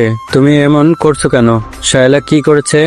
এই মহিলা এতগুলো দিন ধরে আমাকে ঠকাচ্ছে। ওর উপরে এক আর ভেতরে আরেক। ও অন্য এক ছেলেকে ভালোবাসে বিয়ের আগে থেকেই। এখনো সেই ছেলের সাথে পরকীয়া কন্টিনিউ রেখেছে। আমার কোনো সমস্যা নেই। এই নষ্ট মহিলা ডাক্তারদের আগেই টাকা খাইয়ে রাখতো, সেজন্য ডাক্তাররা ফেক রিপোর্ট বানাতো আর মিথ্যে বলতো। এই জন্যই ও সবসময় ওর পরিচিত ডাক্তারদের কাছে যেতে চাইতো। পাগলের মতো কি বলছে সব? আমি পাগলই হয়ে গেছি এখন। ওকে খুন করব আমি, তবেই শান্তি পাবো। কোনো কিছু ভুল বোঝাবুঝি হয়েছে, মাথা ঠান্ডা করো আগে। আরশাদ সকলের কাছ থেকে নিজেকে ছাড়িয়ে নেয়। পকেট থেকে শাইলার ফোন বের করে একের পর এক পিক বের করে সকলকে দেখাতে শুরু করে। চ্যাট বক্সে থাকা সুশীল অশ্লীল চ্যাট বের করে দেখায় সকলকে। ভয়েস রেকর্ডগুলো শোনায়। ঘৃণায় সকলের চোখ মুখ পরিবর্তন হয়ে গেছে। শাইলার বাবা মা ভাই মাথা নিচু করে নিয়েছে। আরশাদ রাগে ফেটে পড়ছে। রাগের কারণে থরথর করে কাঁপছে ওর পুরো শরীর। পুনরায় শাইলার সামনে বসে বলে, কথা বলছিস না কেন? বল, কেন আমার সাথে এত বড় নাটক করলি? কেন আমার বিশ্বাস নিয়ে খেললি? আমাকে কেন ঠকালি? মুখ খোল, নয়তো তোর জিহ্বা টেনে ছিঁড়ে ফেলবো আমি। শাইলা কান্না করতে করতে নিচের দিকে তাকিয়ে বলতে শুরু করে, আমি বিয়ের আগে থেকে নিশানকে ভালোবাসি। আমাদের বিয়ের 1 মাস আগে ওর সাথে ব্রেকআপ হয়ে যায়। তাই জেদের বসে আমিও বিয়ে তো অমত করিনি। সবকিছু ঠিকঠাকই চলছিল। আমাদের বিয়ের 2 বছর পর নিশানের সাথে যোগাযোগ হয় আবার। নিশান নিজে থেকেই যোগাযোগ করেছিল। ও আমার লাইফে ফিরতে চাইছিল আবার। আমিও কেন যেন না করতে পারিনি। ফোনেই কথা হতো আমাদের। এর মধ্যে তুমি বাচ্চার জন্য পাগল হয়ে ওঠো। 3 বছর পরেও যখন বাচ্চা হচ্ছিল না, তখন ডক্টর দেখাতে শুরু করো। তখন আমি লুকিয়ে লুকিয়ে মেডিসিন নিতাম যেন বাচ্চা না হয়। এর মধ্যে আরো অনেক কিছু ঘটে যায়। নিশান আমাকে হসপিটাল আর ডক্টরের নাম বলে দিত আগেই। আমিও তোমাকে নিয়ে তাদের কাছেই যেতাম। আরশাদ শাইলার চোয়াল শক্ত করে চেপে ধরে চিবিয়ে চিবিয়ে বলে, এতই যখন ভালোবাসিস তাহলে যাসনি কেন? কেন এত নাটক করলি? তোকে তো সব রকম ফ্রিডম দেওয়া হয়েছিল, চাইলেই চলে যেতে পারতি। যাসনি কেন? শাইলা চুপ করে থাকে। আরশাদ আবার বলে, আমার টাকায় খাবি, পড়বি আর অন্যের সঙ্গে রঙ্গলীলা করবি, তাই না? তুই কি ভেবেছিস তোর চালাকি আমি ধরতে পারবো না? আমি বুঝতে পেরে গেছি তুই কেন আমাকে ছেড়ে এখনো যাসনি। ওই বাড়িটার জন্য, তাই না? বাড়িটা তোর নামে লিখে দিলেই তুই আমাকে ছেড়ে চলে যেতি। কি আমি ঠিক বলছি না? শাইলা এবারেও চুপ করে থাকে। বিয়ের 1 বছর পরেই আরশাদ নিজেদের জন্য আলাদা একটা বাড়ি তৈরি করার সিদ্ধান্ত নেয়। বাড়িটা যেখানে হবে সেই জমি শহর থেকে একটু দূরে। বাড়ির কাজ শুরু করার পর আরশাদ সিদ্ধান্ত নেয় বাড়িটা শাইলাকে গিফট করবে। একদিন কথায় কথায় শাইলাকে বলে ফেলেছিল নিজের সিদ্ধান্ত। বাড়ির আনুমানিক খরচ কত হবে জিজ্ঞেস করায় আরশাদ জানিয়েছিল বাজেট 10 কোটি টাকা, এর কম বেশিও হতে পারে। শাইলা হিসেব করে দেখেছিল বাড়ির জমি সহ পুরো বাড়ির দাম প্রায় 20 কোটি টাকা। আর এই বাড়ির লোভী শাইলা এতগুলো দিন ধরে আরশাদের সাথেই আছে। বাড়িটা ওর নামে লিখে দিলেই আরশাদের কপালে লাথি দিয়ে চলে যাবে নিশানের কাছে। বাড়ির কাজ কমপ্লিট হয়। পুরো বাড়ি ফার্নিচার দিয়ে সাজানো হয় আরশাদের পছন্দসই। 1 মাস পর শাইলার জন্মদিন। সেদিনই বাড়িটা শাইলার নামে লিখে দিতে চেয়েছিল আরশাদ, কিন্তু তার আগে আজকে সবকিছু জানতে পেরে গেছে। ভাগ্যিস আগেই জানতে পারলো, নয়তো আরশাদের এত বছরের পরিশ্রম হাতিয়ে নিয়ে আরেকজনের হাত ধরে চলে যেত সুখী সংসার করার জন্য। আরশাদ গত 5 বছরে আলাদাভাবে যতটুকু আয় করেছিল সবটা খরচ করেছে বাড়ি করার পেছনে। বাবার বিজনেসের টাকা নিজের বাড়ির পেছনে খরচ করেনি। আরশাদ 6 বছরে বাবার বিজনেস অনেক দূর এগিয়ে নিয়ে এসেছে। দেশ পেরিয়ে বিদেশেও ছড়িয়ে পড়েছে ওদের বিজনেস। বাবার বিজনেস বাদেও নিজে আলাদাভাবে শেয়ারে বিজনেস চালু করেছে স্পেনে। পড়াশোনার জন্য সেখানে ছিল এবং বিজনেস পার্টনারদের সঙ্গে পরিচয় হয়েছিল। আরশাদ সময় নষ্ট করে না, সকলের সামনে গর্জন তুলে বলে, আজকে এই মুহূর্তে তোকে আমি তালাক দিচ্ছি। 1 তালাক, 2 তালাক, 3 তালাক। আজকে থেকে তোর সাথে আমার কোনো সম্পর্ক নেই। এতগুলো বছরে আমার অনেক টাকা পাচার করেছিস নিজের পরকীয়ার প্রেমিকের কাছে। তুই এই বাড়ি থেকে একটা সুতোও নিতে পারবি না। এক্ষুনি বের হবি এই বাড়ি থেকে। আমার পেছনে আরো ষড়যন্ত্র করার চেষ্টা করবি তো তোদের দুটোকেই ধরে জেলে ভরে দেব। আমার কত টাকা লুটেছিস দুজন, সব প্রমাণ আছে আমার কাছে। বের হ বাড়ি থেকে। এই আপনাদের মেয়েকে নিয়ে বের হন বাড়ি থেকে। অফিসিয়ালি ডিভোর্সের দিন কোর্টে দেখা হবে। যান এখন এখান থেকে। এই নষ্ট মহিলা, বের হ আমার রুম থেকে। শাইলার ভাই রাগে অপমানে তেড়ে এসে শাইলাকে মেরে ধরে ধুপধাপ শব্দ তুলে বেরিয়ে যায় রুম থেকে। ওর ইচ্ছে করছে শাইলাকে এখানেই জবাই করে রেখে যেতে। শাইলার বাবা কোনো কথা না বলে গটগট করে হেঁটে বেরিয়ে যান রুম থেকে। শাইলার মা বেরিয়ে যেতে নিলেই আরশাদ রেগে ওনার দিকে তাকিয়ে বলে, কি বলেছি শুনতে পাননি? আপনাদের মেয়েকে নিয়ে যান, নয়তো ওকে খুন করব আমি। খুন করেই ফেলো, একে আমি আমার বাড়িতে নেব না। এই দিন দেখার আগে কেন আমার মরণ হলো না? আরশাদ শাইলার হাত ধরে টেনে নিয়ে রুম থেকে বের হয়। ওর বড় বড় কদমের সাথে পেরে উঠছে না শাইলা। আরশাদ এক প্রকার ওকে টেনে হিঁচড়ে নিচে নামাচ্ছে। বাড়ি থেকে বেরিয়ে রাস্তায় ছুঁড়ে ফেলে এক প্রকার। একদলা থুতু ছুঁড়ে দিয়ে মুখের উপর গেট লাগিয়ে দেয়। উল্টো ঘুরে সোজা নিজের রুমে চলে আসে। দরজা লাগিয়ে স্থির হয়ে দাঁড়ায়। বুকের ভেতর যন্ত্রণায় ফেটে যাচ্ছে, শ্বাস বন্ধ হয়ে আসছে। কাকে এত ভালোবাসলো এতকাল? কাকে নিয়ে রোজ স্বপ্ন দেখত? কাকে ভালো রাখার জন্য দিনরাত পরিশ্রম করত? কার জন্য এত কিছু করেছে? একজন বিশ্বাসঘাতক, স্বার্থপর, লোভী, নষ্ট মহিলার জন্য এত কিছু করলো এতকাল। একসাথে থেকেও কেন এতকাল কিছু বুঝতে পারলো না? ভালোবাসায় এতটাই অন্ধ হয়ে গিয়েছিল যে শাইলাকে নিয়ে অমন কিছু ভাবার দুঃসাহস করতো না আরশাদ। প্রাণপ্রিয় স্ত্রী, কি করেনি এই মেয়ের জন্য? যখন যা চেয়েছে সব দিয়েছে, যেভাবেই হোক। যখন যা করতে চেয়েছে তাই করতে দিয়েছে, সব রকম ফ্রিডম দিয়েছিল। আর এই মহিলা কি করলো? গত 4টা বছর ধরে ওকে নিখুঁত ভাবে ঠকিয়ে গেল। কি নিখুঁত তার অভিনয়! ওই মায়াবীর চেহারায় এত নিখুঁত অভিনয় কিভাবে লুকিয়ে রাখতো? আসলেই কি ওই চেহারা মায়াবী ছিল? কই, ওই চেহারা তো ওর কাছে দুপুর থেকে একটুও মায়াবী লাগেনি, বরং লেগেছে ভয়ঙ্কর রকমের হিংস্র। বেশি ভালোবাসতো যে, তাই মায়াবী লাগতো আগে।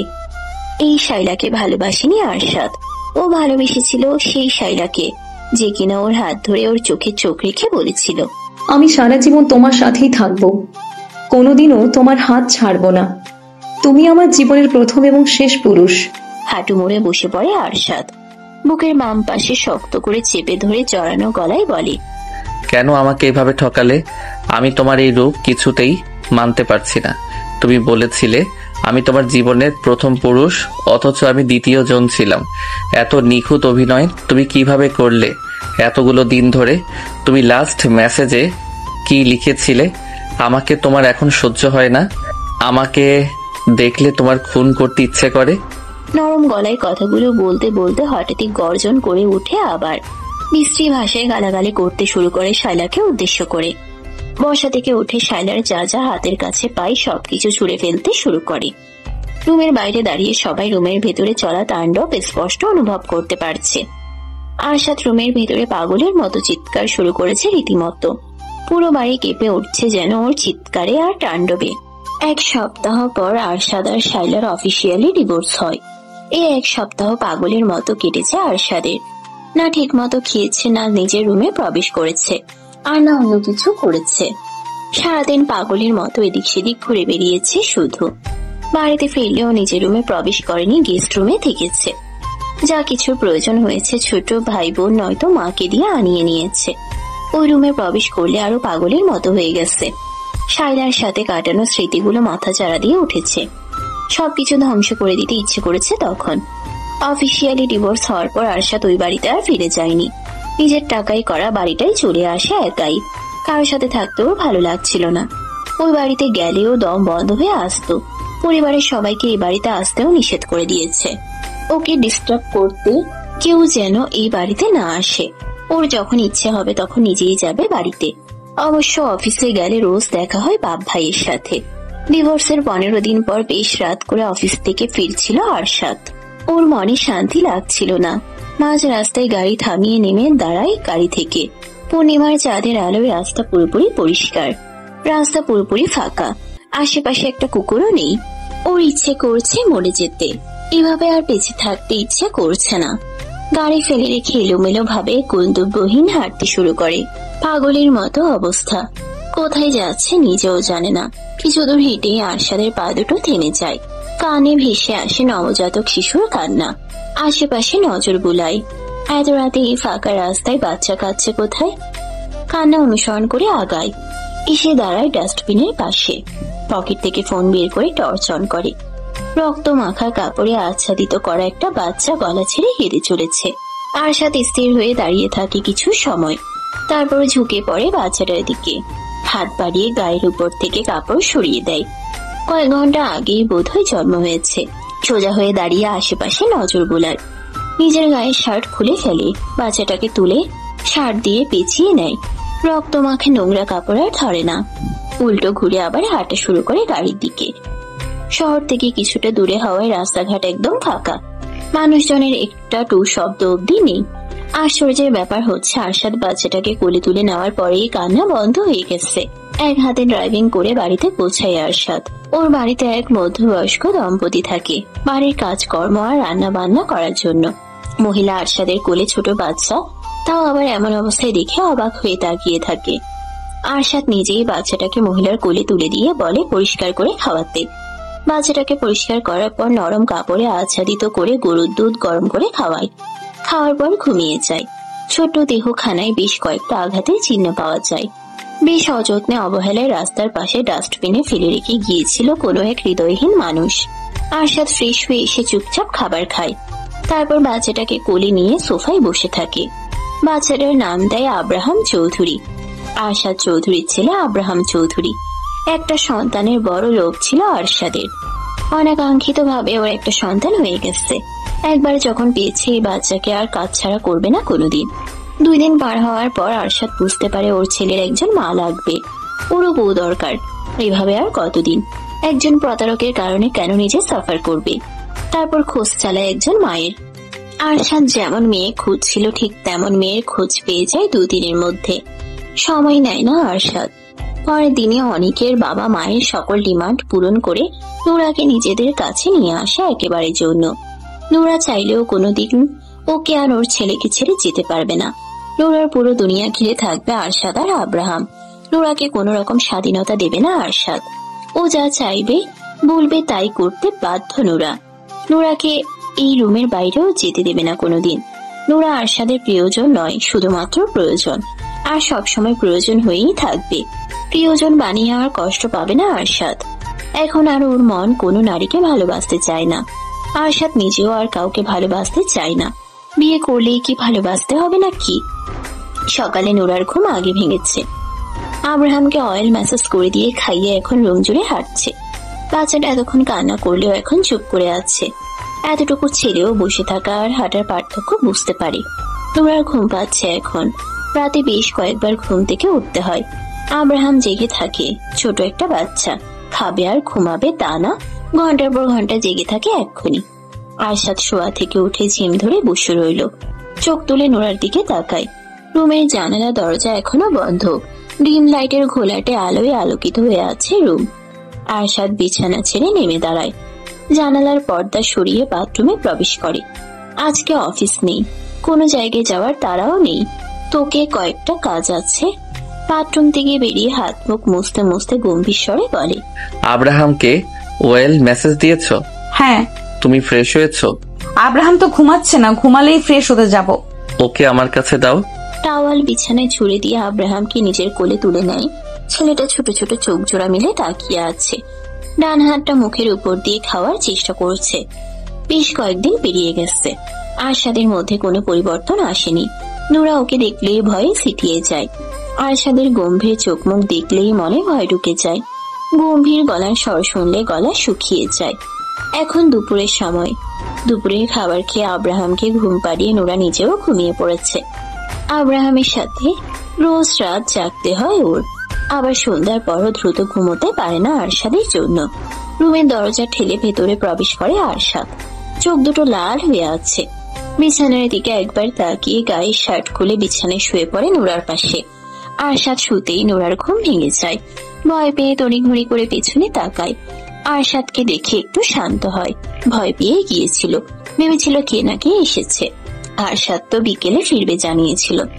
এই মেয়ে। নোরা আরশাদের দিকে ফিরে বলে, বলুন।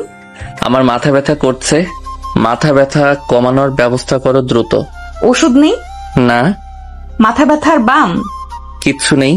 কিভাবে ব্যথা কমাবে কমাও, সহ্য হচ্ছে না কিন্তু এখন। নোরা শোয়া থেকে উঠে বসে। এলোমেলো চুলগুলো হাত খোপা করে বিছানা থেকে নেমে দাঁড়ায়। ড্রেসিং টেবিলের উপর রাখা নিজের তেলের বোতলটা নিয়ে আসে। আরশাদ এনে দিয়েছিল সবকিছু।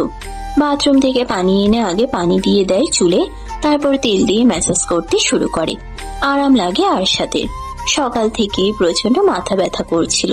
শেষে সহ্য করতে না পেরে অফিস থেকে বাড়িতে ফিরে এসেছে। অসুস্থ হলে হসপিটালে যেতে হবে সেটাই যেন ভুলে গেছে। ফট করে চোখ মেলে তাকায় আরশাদ। এভাবে তাকাতে দেখে ভয় পেয়ে চমকে ওঠে নোরা। আরশাদ ছেলের দিকে একটু সরে এসে বলে, এখানে উঠে বসো। নোরা বিছানায় উঠে বসে। আরশাদ নোরার বুকে মাথা রেখে চোখ বন্ধ করে নেয়। এখন মেসেজ করতে থাকো। নোরা কাঁপা কাঁপা হাতে চুলে ম্যাসাজ করতে শুরু করে। হৃদয় স্পন্দন বেড়ে গেছে। বুকের ভেতরে জোরে জোরে শব্দ হচ্ছে। আরশাদ নিশ্চয়ই শব্দ শুনতে পাচ্ছে। আরশাদ নোরার কোমর জড়িয়ে ধরে রেখে বলে, আমি যদি মরে যাই তাহলে আমার ছেলেকে দেখে রাখবে, ওকে একা ছাড়বে না তুমি। হাতে শক্তি নেই নাকি? চুল জোরে জোরে টানো। কিছুক্ষণ পর নোরা ভয় ভয়ে জিজ্ঞেস করে, এমন কথা বলছেন কেন? কি হয়েছে আপনার? জানি না কি হয়েছে, চুপচাপ মেসেজ করতে থাকো। এসি টেম্পারেচার কমিয়ে দাও আরো। নোরা আর কোনো প্রশ্ন করে না। এসি রিমোট হাতে নিয়ে টেম্পারেচার কমিয়ে দেয়। আরশাদ নিস্তেজ হয়ে যায় নোরার বুকে। অনেক আরাম লাগছে এখন, ঘুমও পাচ্ছে। নোরা ঘাড় ঘুরিয়ে আব্রাহামের দিকে তাকায়। বাচ্চাটা গভীর ঘুমে বিভোর হয়ে রয়েছে এখন। রাতে জেগে থাকবে। বাচ্চাটার প্রতি ভীষণ মায়া জন্মে গেছে নোরার। ওর এখন মনে হয় বাচ্চাটাও নিজেরই। ও নিজেই জন্ম দিয়েছে আব্রাহামকে। ওর মেয়েটা যদি বেঁচে থাকতো তাহলে এখন আব্রাহামের চেয়ে বয়সে বড় হতো। যা হোক, শূন্যস্থান অপূর্ণ থাকে না। নোরা স্বামী সন্তানকে হারিয়ে দুজনকেই পেয়েছে। আবার আরশাদ স্ত্রীকে হারিয়েছে, তার বিনিময়ে স্ত্রী সন্তান দুজনকে পেয়েছে। আব্রাহাম বাবা মাকে হারিয়েছিল, এখন দুজনকেই পেয়েছে। ভাগ্যের পরিবর্তনে অপরিচিত তিনজন এখন এক পরিবার। এদের ভাগ্য এখন একে অপরের সঙ্গে যুক্ত। একজন স্বামী, একজন স্ত্রী, একজন সন্তান, একজন বাবা আর একজন মা। এরা একে অপরের পরিপূরক। প্রায় ঘন্টা পেরিয়ে গেছে। আরশাদ এখনো নোরার বুকে মুখ গুজে শুয়ে আছে উপর হয়ে। নোরা যত্ন নিয়ে চুলে হাত বুলিয়ে দিচ্ছে। আরশাদের ভারী শ্বাস ফেলার শব্দ পাওয়া যাচ্ছে।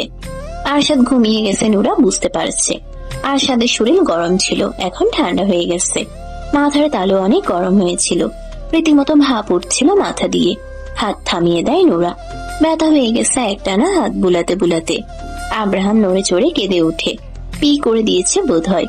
নোরা আরশাদের শরীরে আস্তে আস্তে ধাক্কা দিয়ে মৃদু স্বরে বলে, শুনছেন? ছাড়ুন আমাকে, আব্রাহাম কাঁদছে। নোরার ডাকে ঘুম না ভাঙলেও ছেলের কান্নায় ঘুম ভেঙে যায় আরশাদের। চোখ বন্ধ রেখে ঘুম জড়ানো গলায় ধমক দিয়ে বলে, নোরা কোথায় তুমি? আব্রাহাম কাঁদছে, শুনছো না? আমি তো এখানেই, উঠুন আমার উপর থেকে। অতি নিকটে নোরার স্বর শুনতে পেয়ে মুখ তুলে তাকায়। নোরা মুখ কাচুমাচু করে তাকিয়ে আছে। আরশাদ হাতে ভর করে একটু উঁচু হয়। নোরা দ্রুত ওর নিচ থেকে বেরিয়ে যায়। আরশাদ আবার উপর হয়ে শুয়ে পড়ে। নোরা আব্রাহামকে কোলে তুলে নেয় শুকনো কাপড়ে বিছিয়ে। বসে থেকেই খেতে দেয়। খেতে পেয়ে আব্রাহামের কান্না বন্ধ হয়ে যায়। এক হাতে ছেলেকে ধরে রেখে অন্য হাত দিয়ে ভেজা কাঁথা সরিয়ে শুকনো কাঁথা বিছিয়ে নেয়। আব্রাহামকে শুয়ে দিয়ে নোরা নিজেও শুয়ে পড়ে মাঝখানে। বসে থাকতে পারছে না আর। ছেলেকে আগলে রেখে নিজের অতীতে ডুবে যায় আবার। ওই দিনগুলো নোরা ভাবতে না চাইলেও ভুলতে পারে না। আব্রাহাম ঘুমিয়ে গেছে আবার।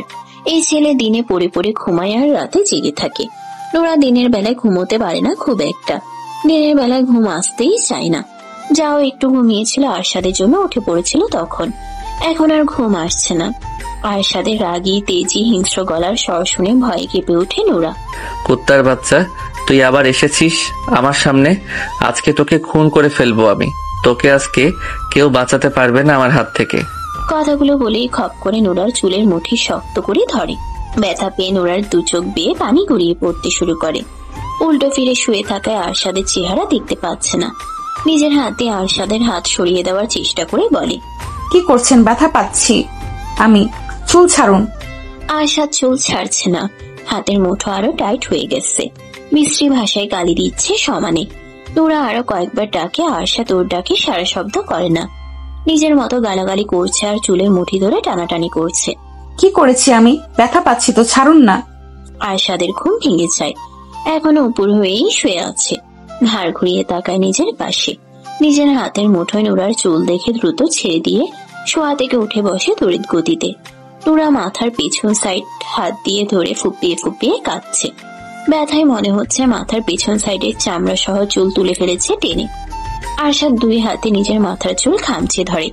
স্বপ্নের মধ্যে শায়লার চুলের মুঠি ধরেছিল আর এতক্ষণ ওকেই গালি দিচ্ছিল নিজেকে কন্ট্রোল করতে না পেরে।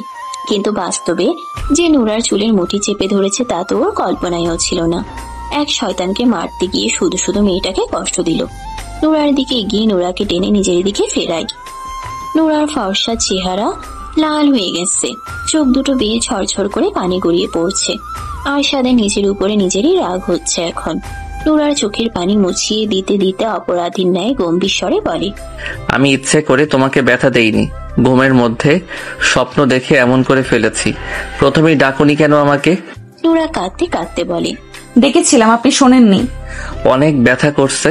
হ্যাঁ। আরশাদ নিজের হাতের দিকে তাকায়। ওর যে হাত আরেকটু হলেই মেয়েটার শরীর থেকে মাথা আলাদা করে দিত বোধ হয়, চুল ধরে টানাটানি করতে করতে। নোরার পাশে শুয়ে পড়ে আবার। হঠাৎ ঘুম থেকে জেগে লাফিয়ে উঠে বসার কারণে মাথার মধ্যে আবার যেন কেমন করছে। বাম হাত দিয়ে নোরার মাথার পেছনে হাত বুলিয়ে বলে, আমি আসলে বুঝতে পারিনি তোমার চুলগুলো ধরেছি। এখন মনের মধ্যে আরেকটা ভয় ঢুকে গেল। আজকে দিনে দুপুরে ঘুমের ঘোরে যেভাবে চুল ধরেছিল, কবে যেন ঘুমের ঘোরে গলা চেপে ধরে মেরে ফেলে। ঘুমের ঘোরে আব্রাহামকে যদি কিছু করে, নানান ভয় মাথায় কিলবিল করতে শুরু করে। নানান বিষয়ে চিন্তা করতে করতে কান্না বন্ধ হয়ে গেছে আপনা আপনি। এখনো ব্যথা করছে? নোরা চোখের পানি মুছে বলে, না, ঠিক আছে। আরশাদ নোরাকে টেনে এনে বুকে চেপে ধরে বলে, এরপর থেকে এমন কিছু হলে দ্রুত আমাকে জাগিয়ে দেবে। আচ্ছা। ছোট মেয়েটা আরশাদের বুকের সাথে মিশে গেছে একদম। আরশাদ যখন নোরাকে জড়িয়ে ধরে তখন পিছন থেকে কেউ দেখলে বুঝতেই পারবে না আরশাদের সামনে কোনো মানুষ আছে। আব্রাহাম আবার কেঁদে উঠে। আরশাদ নোরাকে ছেড়ে দিয়ে বলে, ওকে মাঝখানে আনো। নোরা উঠে বসে আব্রাহামকে আরশাদের কাছে শুয়ে দিয়ে নিজেও শোয়। খেতে দিতেই কান্না বন্ধ হয়ে যায় আব্রাহামের। আরশাদ ছেলের ছোট্ট হাতটা মুঠো করে ধরে চুমু খায়। বালিশ ছেড়ে নিচের দিকে নেমে ছেলের মাথায় চুমু খায়। মুখ তুলে নোরার মুখের দিকে তাকাতেই নোরা চোখ সরিয়ে নেয়। অল্প খেয়েই ছেড়ে দেয় আব্রাহাম।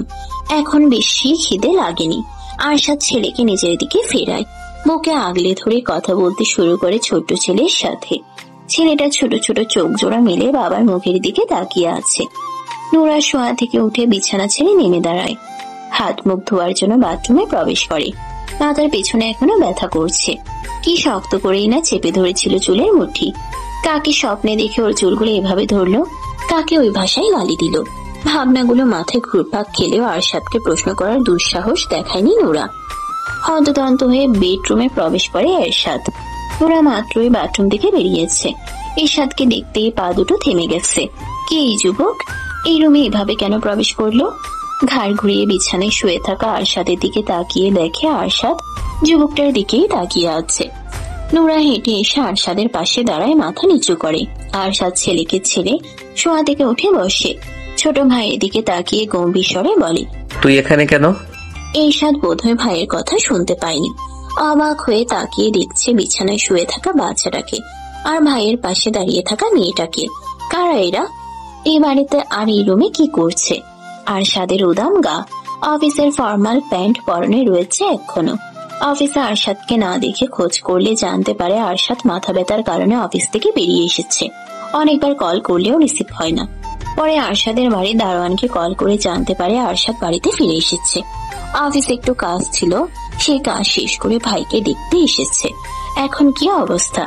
যদি মাথা ব্যথা ঠিক না হয় তাহলে হসপিটালে নিয়ে যাবে, কিন্তু এখানে এসে তো ভীষণ রকমের অবাক হয়ে গেছে। আরশাদ গলার স্বর বাড়িয়ে ডেকে ওঠে। এরশাদ। এরশাদ স্বাভাবিক হয়, নুরার দিকে তাকিয়ে ভাইয়ের কাছে এগিয়ে এসে দাঁড়ায়। ভাইয়ের দিকে তাকিয়ে বলে, তোমার মাথা ব্যথা এখন ঠিক হয়েছে? হ্যাঁ, তুই এখানে এসেছিস কেন? কল করেছিলাম অনেকবার, রিসিভ করনি, তাই দেখতে আসলাম। ভয় পেয়ে গেছিলাম যদি সিরিয়াস কিছু হয়। ফোন গাড়িতে রয়ে গেছে, এখন ঠিক আছে আমি। এরশাদ নুরার দিকে আঙ্গুল তুলে বলে। ওকে ভাইয়া। আরশাদ নুরার দিকে তাকিয়ে আবার ভাইয়ের মুখের দিকে তাকায়, গম্ভীর স্বরে বলে, ও নুরা তোর ভাবি। এরশাদ যেন আকাশ থেকে পড়লো এমন অবস্থা হয়েছে ওর। বিস্ময়ে চোখ দুটো বড় বড় হয়ে গেছে। বিস্ময় নিয়েই বলে, তুমি বিয়ে করেছো? হ্যাঁ নুরা, ও আমার ছোট ভাই এরশাদ চৌধুরী। নুরা এরশাদের মুখের দিকে তাকায় একবার। দুই ভাইয়ের চেহারায় মিল আছে কিছুটা। আরশাদের পরিবারের মানুষ আছে তাহলে। নুরা নিচের দিকে তাকিয়ে সালাম দেয়। আসসালামু আলাইকুম ভাইয়া। ওয়ালাইকুম আসসালাম। এরশাদ বিছানায় শুয়ে থাকা আব্রাহামের দিকে তাকিয়ে বলে, ভাইয়া ও। বাকি কথা বলার আগে আরশাদ ওকে থামিয়ে দেয়। আব্রাহামকে কোলে তুলে নিয়ে বিছানা ছেড়ে নেমে দাঁড়ায়। দরজার দিকে এগিয়ে যেতে যেতে বলে, এরশাদ নিচে আয়। এরশাদ নুরার দিকে আরো একবার তাকিয়ে দরজার দিকে এগিয়ে যায়। নুরার বয়স যে অনেক কম সেটা এরশাদ বুঝতে পারছে। ওর ভাই বিয়ে করেছে, বিশ্বাসই হচ্ছে না ওর। তা আবার এত ছোট একটা মেয়েকে বিয়ে করেছে। বাচ্চাটা কার? এত ছোট একটা মেয়ের বাচ্চা হয়েছে? এই মেয়ে তো একটা বাচ্চা। এই বাচ্চা আর এই মেয়েকে কোথায় পেয়েছে ওর ভাই? আর বিয়ে করলো কবে? ওদের কাউকে তো একটাবার বললোও না। ড্রয়িং রুমে এসে সোফায় বসে আরশাদ, ওর পাশে বসে এরশাদ। কবে বিয়ে করেছো ভাইয়া? 1 সপ্তাহ হয়েছে। বিয়ে করেছো অথচ আমাদের কাউকে একটাবার বললেও না। 1 সপ্তাহ হয়ে গেছে আর আজকে জানতে পারলাম। আরশাদ চুপ করে থাকে। এরশাদ পুনরায় বলে, এই বাচ্চার বাবা কে? আমি বলতে চাচ্ছি ওর আসল বাবা কে? জানি না। কোথায় পেয়েছো ওদের? আব্রাহামকে ডাস্টবিনে পেয়েছিলাম। এমন কথা শোনার জন্য মোটেও প্রস্তুত ছিল না এরশাদ। ডাস্টবিনে পেয়েছে মানে কি? তাহলে নুরাকে কোথায় পেয়েছে? অবাক হয়ে বলে, ভাবিকে কোথায় পেয়েছো? নুরাকে কিনে এনেছি। মানে? নুরাকে সারা জীবনের জন্য কিনে এনেছি। এই পৃথিবীর বুকে যতদিন বেঁচে আছে ততদিন আমার সাথে থাকবে। কত টাকা দিয়ে কিনে এনেছো? 1 মিলিয়ন। কোথা থেকে এনেছো? এত কিছু জেনে কি করবি? তার মানে এই বাচ্চা মানে আব্রাহাম তোমার বা ভাবির কারো নিজের সন্তান না? আরশাদ রাগী চোখে ভাইয়ের দিকে তাকিয়ে ছেলের মুখের দিকে তাকায়। ছেলের তুলতুলে গালে আঙ্গুল ছুঁয়ে চাপা রাগী স্বরে বলে, কে বলেছে তোকে আব্রাহাম আমার আর নুরার আপন সন্তান? এই কথাগুলো মস্তিষ্কের ভেতর গেঁথে নে। দ্বিতীয়বার যেন এমন কথা না শুনি আমি। রেগে যাচ্ছ কেন? আমি এভাবে কিছু বলতে চাইনি। তাহলে কিভাবে বলতে চেয়েছিস? বাদ দাও এসব কথা। বাড়িতে যাবে না? ভাবিকে আর আব্রাহামকে নিয়ে বাড়িতে ফিরে চলো। কোথাও যাব না। কেন? আমার ইচ্ছে। তুই যা এখান থেকে, বাড়িতে যা। এরশাদ তাকিয়ে থাকে ভাইয়ের দিকে। আব্রাহাম ড্যাব ড্যাব করে তাকিয়ে আছে বাবার মুখের দিকে। এরশাদ সোফা ছেড়ে ভাইয়ের পাশে এসে বসে। ওকে আমার কোলে দাও একটু। আরশাদ চোখ তুলে তাকাতেই মুখ কাচুমাচু করে বলে, একটু কোলে নিতে ইচ্ছে করছে। আরশাদ ভাইয়ের কোলে তুলে দেয়। এরশাদ কোলে নিয়ে তাকিয়ে থাকে বাচ্চাটার মুখের দিকে। ভীষণ মায়াবী চোখ জোড়া, হাত মুখে পুড়ে ওর মুখের দিকে তাকিয়ে আছে। ঘন্টা খানিক পর এরশাদ চলে যায় বাড়ি থেকে। আরশাদ ছেলেকে কোলে নিয়ে রুমে ফিরে আসে। নুরা বিছানায় বসে জানালা দিয়ে বাইরের দিকে তাকিয়ে আছে। গভীর ভাবে হয়তো কিছু ভাবছে, তাই আরশাদের আগমন টের পাচ্ছে না। আরশাদ কিছু সময় তাকিয়ে থাকে নুরার দিকে। এই মেয়ে। গম্ভীর স্বর শুনে চমকে উঠে নুরা। দ্রুত বিছানা থেকে নেমে এসে দাঁড়ায় আরশাদের সামনে। কি ভাবছিলে এত মনোযোগ দিয়ে? কিছু না। মিথ্যে বলছো কেন? সত্যি কিছু ভাবছিলাম না, এমনি বাইরের দিকে তাকিয়েছিলাম। আব্রাহামকে নাও, কাপড় ভিজিয়ে ফেলেছে, চেঞ্জ করে দাও। নুরা আব্রাহামকে নিজের কোলে তুলে নেয়। আরশাদ টাওয়াল হাতে বাথরুমে প্রবেশ করে। তেল দিয়ে চুল ছিটছিটে করে দিয়েছে। আব্রাহামকে নিয়ে বিছানায় বসে আবার। ভেজা কাপড় চেঞ্জ করিয়ে শুকনো কাপড় দিয়ে ঢেকে নেয়। সন্ধ্যা পেরিয়ে গেছে, কিছুক্ষণ আগেই মাগরিবের নামাজ শেষ হয়েছে। আরশাদ ছেলের উপর ঝুঁকে পড়ে কথা বলছে। বিছানার অন্য পাশে নুরা বসে আছে চুপচাপ। বিয়ের এতদিনে আজকে প্রথম আরশাদকে এত কথা বলতে দেখছে। ও তো ভেবেছিল আরশাদ বেশি কথা বলে না, সবসময় গম্ভীর আর চুপচাপ হয়ে থাকে, শুধু প্রয়োজনে কথা বলে। আরশাদ মুখ তুলে ওর দিকে তাকাতেই নুরা দৃষ্টি সরিয়ে নেয়। দরজায় নক হয়। নুরা আর আরশাদ দুজনেই দরজার দিকে তাকায়। আরশাদ গম্ভীর স্বরে বলে, কে? পরপর কয়েকজনের প্রবেশ ঘটে রুমের ভিতর। সকলের দিক থেকে চোখ সরিয়ে আরশাদের দিকে তাকায় নুরা। আরশাদ নিজেও ওর দিকে তাকিয়ে আবার নিজের পরিবারের দিকে তাকায়। আরশাদের বাবা মা, ভাই বোন, কাকা কাকি আর কাকাতো ভাই এসেছে। আরশাদ স্থির হয়ে বসে থাকে, আগের মতোই। নুরা জড়সড় হয়ে যায়। এরা কারা? আরশাদের বাড়ির লোক নাকি? আরশাদের ভাইও তো আছে। আরশাদের বাবা এগিয়ে এসে দাঁড়ান আরশাদের সামনে, গম্ভীর স্বরে বলেন, এই বাচ্চা কার? আমাদের। তোমার আর কার? আমার আর আমার ওয়াইফের। তোমার ওয়াইফ কে? আরশাদ নুরার দিকে তাকায়। ওই যে বসে আছে মিসেস আরশাদ চৌধুরী। কে এই মেয়ে? আমার ওয়াইফ, আমার বাচ্চার মা। সেটা তো বুঝতে পারছি, কিন্তু কে ওই মেয়ে? বংশ পরিচয় কি? আরশাদ রেগে থাকায় ছোট ভাইয়ের দিকে। এরশাদ দুদিকে মাথা নাড়ায়। আরশাদের বাবা রেগে গিয়ে গলার স্বর বাড়িয়ে বলেন, তোমার জন্য মেয়ের অভাব ছিল? দুনিয়ার মেয়ের অভাব হয়েছে যে আজে বাজে মেয়েকে কিনে এনে বিয়ে করতে হবে? আরশাদ নিজেও রেগে চিৎকার করে উঠে। That's enough, now shut up আব্বু। আরশাদের হঠাৎ চিৎকারে ভয় পেয়ে কেঁদে উঠে আব্রাহাম। নুরা সহ রুমের সবাই কেঁপে উঠেছে ভয় পেয়ে। আরশাদ নুরার দিকে তাকিয়ে ধমকে সুরে বলে, তাকিয়ে তাকিয়ে কি দেখছো? ওকে কোলে নিয়ে শান্ত করো। নুরা দ্রুত এগিয়ে এসে আব্রাহামকে কোলে তুলে নিয়ে আরশাদের পাশেই বসে থাকে। আরশাদের বাবা আবার মুখ খুলতে নিলে এরশাদ থামিয়ে দিয়ে বলে, আব্বু এমন করছো কেন? কি বলে এসেছিলে আর এখন কি করছো? চলো এখান থেকে। ছাড়ো আমার হাত। ও কি পেয়েছে? নাম পরিচয়হীন একটা বাচ্চা এনে বলছে ওর বাচ্চা। কোথা থেকে কোন মেয়েকে কিনে এনে বিয়ে করে নিয়েছে? আরশাদ বসা থেকে উঠে দাঁড়ায়, খ্যাপাটে দৃষ্টিতে তাকিয়ে গর্জন করে বলে, আমার পার্সোনাল লাইফ নিয়ে তোমাকে ভাবতে হবে না। অনেক উপকার করেছো তোমরা আমার। উচ্চ নামডাকওয়ালা বংশ থেকে তো বউ এনে দিয়েছিলে। সে কি করেছে ভুলে গেছো? ভালো বংশের মেয়ে লাগবে না আমার। আমাকে আমার মতো করে থাকতে দাও, বাঁচতে দাও। নোরা আজে বাজে মেয়ে না। ওর চরিত্র নিয়ে একটাও বাজে কথা বলবে না। ওকে আমি এই কারণে কিনে এনেছি যেন এই জন্মে আমাকে ছাড়তে না পারে।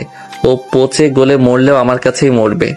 আর যদি আব্রাহামের কথা বলো তাহলে কান খুলে শুনে রাখো। আব্রাহাম এখন আমার ছেলে। ওর সবচেয়ে বড় পরিচয় ও আরশাদ চৌধুরীর ছেলে। আমাদের বিরক্ত না করলেই আমি খুশি হব। তোমরা এখন আসতে পারো। তোমার বাড়ি বলে বাড়ি থেকে বের করে দিচ্ছ? যা ভাবো। আমার মাথা খারাপ করবে না। এমনিতেই মানসিক অবস্থা ঠিক নেই। উল্টাপাল্টা কি করে ফেলবো রাগের মাথায় আমি নিজেও জানি না। সবাই যাও এখান থেকে। আমি তোমাদের কারো কোনো সমস্যা করার জন্য বা বিরক্ত করার জন্য যাইনি। তোমাকে বড় করেছে কে? এত দূর এনেছে কে? বড় করার জন্য আর এত দূর আনার জন্য দাম চাইছো? যদি দাম চেয়ে থাকো তাহলে একেবারে শেষ করে দাও আমাকে, নয়তো একটু শান্তিতে বাঁচতে দাও। দম নিয়ে আবার বলে, তুমি কি বলতে চাইছো? তোমার টাকায় খেয়ে পড়ে বড় হয়েছি, লেখাপড়া করেছি, আর এই বাড়ি গাড়ি করেছি। এই বাড়ি গাড়ি সব দিয়ে দিলাম। তোমাদের কিচ্ছু লাগবে না। আমার শুধু লাগবে একটু মানসিক শান্তি, যার সন্ধান আমি পেয়ে গেছি। আমার আর কিচ্ছু লাগবে না। এই নুরা, নামো বিছানা থেকে। থাকবো না এই বাড়িতে। ব্যাগের মধ্যে শুধু আব্রাহামের কাপড় চোপড় আর প্রয়োজনীয় জিনিসগুলো গুছিয়ে নাও। নুরা বিছানা থেকে নেমে দাঁড়ায়। ওর শরীর থরথর করে কাঁপছে। আব্রাহাম এখনো কান্না করছে ভয়ে। আরশাদ ছেলেকে নিজের কোলে তুলে নিয়ে বলে, 2 মিনিটের মধ্যে ব্যাগ গোছাও। বিলাসবহুল জীবন দিতে না পারলেও মোটামুটি ভালো রাখতে পারবো তোমাদের। এতটুকু অ্যাবিলিটি আছে আমার। আরশাদের মা বলেন, কি বলছো আরশাদ? কোথায় যাবে তুমি? এই বিষাক্ত শহর, মানুষ আর পরিবেশ ছেড়ে অনেক দূরে। এই শহরের মানুষ আর বাতাস বিষাক্ত হয়ে গেছে। আমাকে ভালো থাকতে দিচ্ছে না। আমার ভালো থাকা সহ্য হচ্ছে না। এরশাদ বাবার দিকে তাকিয়ে রাগী স্বরে বলে, ভাইয়া যদি এই বাড়ি থেকে চলে যায় তাহলে আমিও চলে যাব। যেদিকে যেতে ইচ্ছে করে। আমি খুশি হয়ে তোমাদের জানালাম যে ভাইয়া অতীত ভুলে মুভ অন করেছে, বিয়ে করেছে, সংসার করছে, বউ আছে, বাচ্চা আছে। আর তুমি এসে এখানে আগুন ধরাচ্ছ। শায়লা তো তোমার পছন্দ করা মেয়েই ছিল। কি করেছে সেই মেয়ে? তুমি কি আরেক শায়লাকে বিয়ে করতে বলেছো ভাইয়াকে? সব মেয়ে কি এক হয়? শায়লা এমন ছিল বলে কি অন্য মেয়েও এমন হবে? অন্য মেয়েকেই তো বিয়ে করেছে। ভাবি কি দেখতে কুৎসিত? ভাইয়ার পছন্দ হয়েছে সেজন্য বিয়ে করেছে। সংসার ভাইয়া করবে, তাই পছন্দটা তারই হওয়া উচিত নয় কি? যদি ভাইয়ার সমস্যা না হয় তাহলে তোমার সমস্যা কেন হচ্ছে? নাম পরিচয়হীন সন্তান কি কারো ঘরের বউ হয় না? কত শত দম্পতি আছে যাদের বাচ্চা হয় না, তারা তো এতিমখানা বা হসপিটাল থেকে বাচ্চা দত্তক নেয়। কত শত শিশুর নাম পরিচয়ও তো থাকে না। তোমার মামাতো ভাই তো বাপের পরিচয়হীন মেয়েকে এনে নিজের পরিচয় বড় করেছে, বিয়ে দিয়েছে। নুরা কোনো রকমে শুধু ব্যাগের ভেতর আব্রাহামের কাপড় চোপড় আর প্রয়োজনীয় অল্প কিছু গুছিয়ে নিয়েছে। আরশাদ নিজের ফোনটা ট্রাউজারের পকেটে ভরে নেয়। এগিয়ে এসে ব্যাগটা হাতে নিয়ে বলে, আমার আগে আগে হাঁটবে, যাও রুম থেকে বের হও। নুরা মাথা নিচু করে দরজার দিকে আগায়। পেছন পেছন আগায় আরশাদ। এরশাদ বড় ভাইয়ের হাত টেনে ধরে। আরশাদ ভয়ঙ্কর রকম রেগে তাকায় ওর দিকে। এরশাদ শুকনো ঢোক গিলে বলে, রাত হয়ে গেছে ভাইয়া, তুমি এই রাতের বেলা আব্রাহাম আর ভাবিকে নিয়ে কোথায় যাবে? এটা তোমার বাড়ি, তুমি নিজের বাড়ি ছেড়ে কোথাও যাবে না। ছাড়ো আমার হাত। আমি খুব ভালো করেই জানি আমার বউ বাচ্চাকে কিভাবে ভালো রাখতে হবে। আমাদেরকে নিয়ে তোদের ভাবতে হবে না। তোরা থাক তোদের নাম ডাক বংশ পরিচয় নিয়ে। আজকে থেকে সবাই ভাববি আমি আরশাদ চৌধুরী মরে গেছে। মরে তো সেদিনই গেছি, শুধু দেহ থেকে আত্মাটা বের হওয়া বাকি। আমার মরার খবর শুনলেও তোরা কেউ যাবি না আমাকে দেখতে। এরশাদের হাত থেকে হাত ছাড়িয়ে নিয়ে নুরা বলে, না হেঁটে দাঁড়িয়ে পড়েছো কেন? চলো এখান থেকে। কোনো টেনশন করতে হবে না, আমি আছি তো। আমি যতদিন বেঁচে আছি কোনো ঝড় তোমাদের দুজনকে ছুতে পারবে না। আরশাদ রুম থেকে বেরিয়ে আসে নুরা আর আব্রাহামকে নিয়ে। এরশাদ আর ওর কাকাতো ভাই দৌড়ে এগিয়ে এসে আরশাদকে আবার থামায়, টেনে ধরে বলে, এটা তোমার বাড়ি, তুমি নিজের বাড়ি ছেড়ে কেন যাচ্ছ? এই বাড়ি গাড়ি করার পেছনে তো তোদেরই অবদান ছিল। এসব নিয়ে থাক তোরা, ছাড় আমাকে। আরশাদের মা এগিয়ে এসে ছেলের সামনে দাঁড়িয়ে ছেলের হাত মুঠো করে ধরে বলেন, তোমার আব্বুর পক্ষ থেকে আমি মাপ চাইছি আরশাদ, উনি ভুল করে ফেলেছে, মাফ করে দাও। তোমার বাড়ি ছেড়ে তুমি কেন যাবে? যাওয়ার হলে আমরা যাব। তোমার জন্য আমরা যেমন করেছি তেমন তুমিও আমাদের জন্য অনেক করেছো। তোমার আব্বু যা খুশি বলুক, ওনার মাথা খারাপ হয়ে গেছে। তুমি নিজের বাড়ি ছেড়ে যেও না আব্বা। ছাড়ো তোমরা আমাকে। যেখানে আমার বউ বাচ্চাকে অপমান করা হয়, ছোট করা হয়, তাদের নাম বংশ পরিচয় নিয়ে কথা ওঠে, সেখানে থাকবো না আমি। পেছন থেকে আরশাদের বাবা বলেন, টাকা দিয়ে কিনে আনলেই সেই মেয়ে সারা জীবন তোমার কাছে থাকবে নাকি? আরেকজন বাকি কথা শেষ করার আগে আরশাদ সামনের দিকে দৃষ্টি রেখে গর্জন করে বলে, জাস্ট শাট আপ। আর একটাও বাজে কথা বলবে না। নুরার দুনিয়া জুড়ে থাকবো শুধু আমি আর আমাদের ছেলে। ওকে আমি না কারো সামনে যেতে দেব, না ওর হাতে মোবাইল ফোন দেব, আর না কোনোদিন কোনো ছেলে ওর সামনে আসতে পারবে। প্রয়োজনে ওকে আমি একটা রুমে সারা জীবন পাখির মতো বন্দি করে রাখবো। তারপরেও ওর মনের মধ্যে শুধু আমি থাকবো। একটু চুপ করে ভাইয়ের দিকে তাকিয়ে রাগী স্বরে বলে, হাত ছাড় আমার। তুই আসবি না আমার সামনে, সর এখান থেকে। আরশাদের মা বলেন, ও আরশাদ, তুমি তোমার বাড়িতেই থাকো, আমরা চলে যাচ্ছি। দেবরের দিকে তাকিয়ে বলেন, ছোট ভাই, আপনার ভাইকে নিয়ে চলুন এখান থেকে। এসেছিলাম ছেলে আর ছেলের বউ বাচ্চাকে বাড়িতে নিয়ে যেতে, আর ইনি এসে এখানে আগুন ধরিয়ে দিল। আরশাদের কাকা আরশাদের বাবাকে টেনে ধরে রুম থেকে বেরিয়ে আসেন। সবাই এগিয়ে যায় সিঁড়ির দিকে। আরশাদ পেছন থেকে বলে, আর কোনো দিন কাউকে যেন না দেখি এই বাড়িতে। আগামীকাল থেকে তোমাদের অফিসে যাব না আমি। আরশাদের বাবা কিছু বলতে চাইলেন, তার আগেই ওনার ছোট ভাই ওনার মুখ চেপে ধরে বলেন, ছেলেটার মাথায় আর আগুন ধরিও না। ওর মানসিক অবস্থা ঠিক নেই, আমরা সবাই জানি। ও যে অতীত থেকে বেরিয়ে এসেছে এটাই তো অনেক। আমি তো ভেবেছিলাম ও আর এই জীবনে বিয়েই করবে না। ও যখন বউ বাচ্চাকে নিয়ে ভালো থাকতে চাইছে তখন ওকে ভালো থাকতে দাও না। মানুষের সামনে এই বউ বাচ্চার পরিচয় দিবে কিভাবে? সেটা ও ভাববে। চুপ করে এখন চলো এখান থেকে। আমি এই বউ বাচ্চাকে কোনোদিন মেনে নিব না। না নিলে চলো এখন। আরশাদ সিঁড়ির কাছে এগিয়ে এসে গলা ছেড়ে মেয়েটার সার্ভেন্টকে উদ্দেশ্য করে বলে, আর কোনো দিন আমার অনুমতি ব্যতীত যেন কেউ এই বাড়ির ভেতর প্রবেশ করতে না পারে। যদি করে সেদিনই সবাইকে বের করে দেব বাড়ি থেকে। কথাগুলো বলে ধূপধাপ পা ফেলে রুমের দিকে এগিয়ে আসে, আবার ব্যাগটা হাতে নিয়ে বলে, ভেতরে আসো।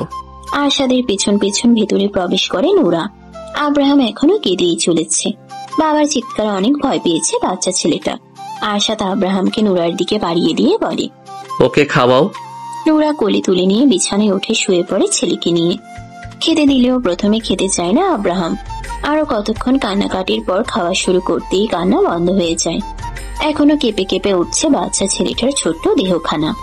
নোরা এক হাতে আগলে ধরে নিজের বুকের সাথে। ওর দু চোখ বেয়ে পানি গড়িয়ে পড়তে শুরু করেছে। আরশাদের বাবার কথা শুনে অনেক কষ্ট পেয়েছে মেয়েটা। যত যাই হয়ে যাক, ও কোনো আজেবাজে মেয়ে নয়। ও নিজে থেকে কোনো পাপ কাজ করেনি, কোনো অন্যায় করেনি। পাপ আর অন্যায় তো হয়েছে ওর সাথে। ও তো দোষী নয়, ও তো ভুক্তভোগী। আব্রাহাম আরশাদের নিজের ছেলে না, ওকে রাস্তা থেকে কুড়িয়ে নিচ্ছে। অতীতে আরশাদের সাথে কি হয়েছিল, ওর বউয়ের কি হয়েছে, কি করেছে ওর বউ, পুরোটা জানতে ইচ্ছে করছে নোরার। আরশাদ ওর জন্য আর আব্রাহামের জন্য নিজের বাবার সাথে এভাবে কথা বলল। আরশাদের বলা প্রত্যেকটা কথা মাথায় ঘুরপাক খাচ্ছে। চোখের পানি আরো বেশি পড়তে থাকে। কান্নার শব্দ না হলেও নোরার শরীর কেঁপে কেঁপে উঠছে। বোঝাই যাচ্ছে চাপা কান্না কাঁদছে। আরশাদ এখনো আগের মতো একই ভঙ্গিতে দাঁড়িয়ে আছে, তাকিয়ে আছে বিছানায় শুয়ে থাকা দুজনের দিকে। পেছন থেকে নোরাকে দেখেই বুঝতে পারছে নোরা কাঁদছে। কেন আসলো সবাই? ভালোই তো ছিল। আরশাদ তো চিনত নিজের বাবাকে, এই কারণেই কাউকে কিছু বলেনি এতদিনেও। যা হয়ে গেছে তা হয়ে গেছে, সেসব নিয়ে আর মাথা ব্যথা নেই আরশাদের। এখন না জানলেও পরে ঠিকই জানতো, আর একই কাহিনী করত। সত্য কোনোদিন চাপা থাকে না, কোনো না কোনো ভাবে বেরিয়ে আসেই। বিছানায় উঠে নোরার পাশে লম্বা হয়ে শুয়ে পড়ে। কাত হয়ে নোরার গায়ের উপর হাত রাখে। নোরা দ্রুত নিজের চোখের পানি মুছে নেয়, কিন্তু লাভ হয় না। অবাধ্য চোখের পানি সমানে বেরিয়ে আসছে। এই মেয়ে। নোরা সাড়া দিতে চাইলেও পারছে না। সাড়া দেওয়ার আগেই কান্না বেরিয়ে আসবে। এই মেয়ে, কি হয়েছে তোমার? কথা বলছো না কেন? নোরা গুমড়ে কেঁদে ওঠে এবার। আব্রাহাম খাওয়া বন্ধ করে একবার মায়ের মুখের দিকে তাকায়, তারপর আবার খাওয়া শুরু করে। আরশাদ ভালোভাবে জড়িয়ে ধরে নোরাকে। ওর বুকের সাথে মিশে আছে নোরার পিঠ, মাথা টেকে আছে থুতনির সাথে। কাঁদছো কেন? নোরা কান্না জড়ানো গলায় বলে, কি কিছু হয়নি। কিছু হয়নি, তাহলে কাঁদছো কেন? নোরা কথা বলে না। আরশাদ চোখ বন্ধ করে ধীর স্বরে বলে, আমাকে ছেড়ে চলে যাবে? কোথায় যাব? কার কাছে যাব? অন্য পুরুষের হাত ধরে? আরশাদের গলার স্বর আর কথা শুনে নোরার ভেতর পর্যন্ত কেঁপে ওঠে। এমন কথা বলছে কেন আরশাদ? অন্য পুরুষের হাত ধরে কেন চলে যাবে? কথা বলছো না কেন? অন্য পুরুষের সাথে কেন যাব? আমাকে ভালো না লাগলে? নোরা ঘাড় উল্টে আরশাদের মুখের দিকে দেখার চেষ্টা করে। আরশাদ আবার বলে, অন্য পুরুষের দিকে তাকালেও তোমার চোখ উপড়ে নেব আমি। তুমি শুধু আমাকে দেখবে, আমাকে ভালোবাসবে। এই আরশাদ চৌধুরীকে তোমার মনের অলিতে গলিতে শুধুমাত্র আমার বিচরণ থাকবে। নোরা ঘাড় সোজা করে নেয়। আরশাদ নোরার গালে হাত রেখে নিজের মুখের দিকে ফিরিয়ে বলে, বলো, ভালোবাসবে না আমাকে? বাসবো। আমাকে ছেড়ে অন্য কোনো পুরুষকে ভালোবাসবে? নোরা কান্না গিলে বলে, এসব কি বলছেন আপনি? যা জিজ্ঞেস করেছি তার উত্তর দাও। অন্য কাউকে কেন ভালোবাসবো?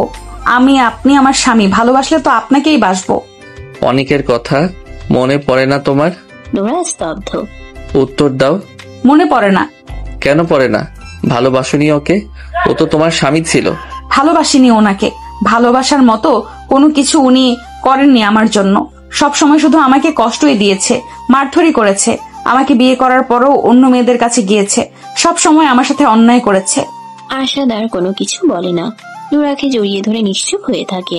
নোরার দু চোখ বেয়ে পানি গড়িয়ে পড়তে থাকে। আরশাদ নোরাকে বিয়ে করে আনার পর থেকে আজ পর্যন্ত ওর সাথে করা ব্যবহারের কথাগুলো স্মরণ করে। ও নিজেও তো নোরার সাথে সেরকম ভালো ব্যবহার করেনি, ভালোভাবে কথাও বলেনি। যতবার কথা বলেছে হয় রাগী গম্ভীর স্বরে, নয়তো ধমক দিয়ে। ওর আর অনেকের মধ্যে পার্থক্য কোথায়? ও নিজেও তো অনেকের মতো খারাপ আচরণই করে আসছে বিয়ের রাত থেকে অনেকের মতোই তো ম্যারিটাল কি অন্যায়টাই না করে আসছিল এই ছোট মেয়েটার সাথে। শায়লার উপরে জমে থাকা রাগের কারণে নিরীহ নুরাকে শাস্তি দিয়েছে। এই শাস্তি তো নুরার পাওয়ার কথা নয়। মেয়েটা তো ছোটবেলা থেকেই কষ্ট করে বড় হয়েছিল, শিকার হয়েছিল এক মানুষরূপী জানোয়ারের। ও নিজে এনেও তো সেই কষ্টই দিচ্ছে। ছোট মেয়েটা এত কিছু সহ্য করছে কিভাবে? ওকে দেখলেই কেমন ভয়ে জড়সড় হয়ে যায়। তখন নুরাকে দেখে ওর আনন্দই হতো, কিন্তু এখন কষ্ট হচ্ছে। ওকে কতটা ভয় পেয়ে মেয়েটা ভয়ে অমন জড়সড় হয়ে যেত। ও যেন নুরার জন্য একটা আতঙ্ক। মেয়েটা ভয়ে ওর দিকে তাকায়ও না ঠিক মতো। নুরার সাথে করা অন্যায়গুলো আরশাদের ভেতর অপরাধবোধ জাগিয়ে তুলেছে। বড় অন্যায় করেছে মেয়েটার সাথে। কিছুটা সময় নীরবতায় পেরিয়ে যায়। আব্রাহাম ঘুমিয়েছে? হ্যাঁ। ওকে ছেড়ে এদিকে ফেরো। নুরা আব্রাহামকে ছেড়ে নিজের কাছ থেকে একটু দূরে শোয়ায়। ঘুরে শোয় আরশাদের দিকে। আরশাদ নুরাকে বুকে চেপে ধরে, চুলের ভাজা আঙ্গুল গলিয়ে দিয়ে নরম স্বরে বলে, সরি নোরা। আরশাদের কথা আর গলার স্বর শুনে অবাক নুরা। মুখ থেকে মাথা তুলে আরশাদের মুখের দিকে তাকায়। কান্না করার কারণে নুরার চোখ দুটো কিছুটা ফুলে উঠেছে। আরশাদ নুরার চোখে চোখ রেখে নরম স্বরে আবার বলে, আমি তোমার সাথে এই কয়েকদিন অনেক অন্যায় করেছি নোরা। অমানুষের সাথে থেকে আমিও অমানুষ হয়ে গিয়েছিলাম। একজনের রাগ আরেকজনের উপর ঝেড়েছি। আমি তোমাকে অনেক কষ্ট দিয়েছি। মাফ করবে না আমাকে? ভালোবাসবে না আমাকে? নাকি অনেকের মতো আমিও তোমার মনে জায়গা পাবো না? নুরার দু চোখ ভরে ওঠে আবার। আরশাদ ওর গালে হাত রেখে ব্যাকুল স্বরে পাগলের মতো বলে, প্লিজ ভালোবাসো আমাকে। বলো ভালোবাসবে। বলো বেইমানি করবে না আমার সাথে। কোনোদিন ঠকাবে না আমাকে। কি হলো বলো?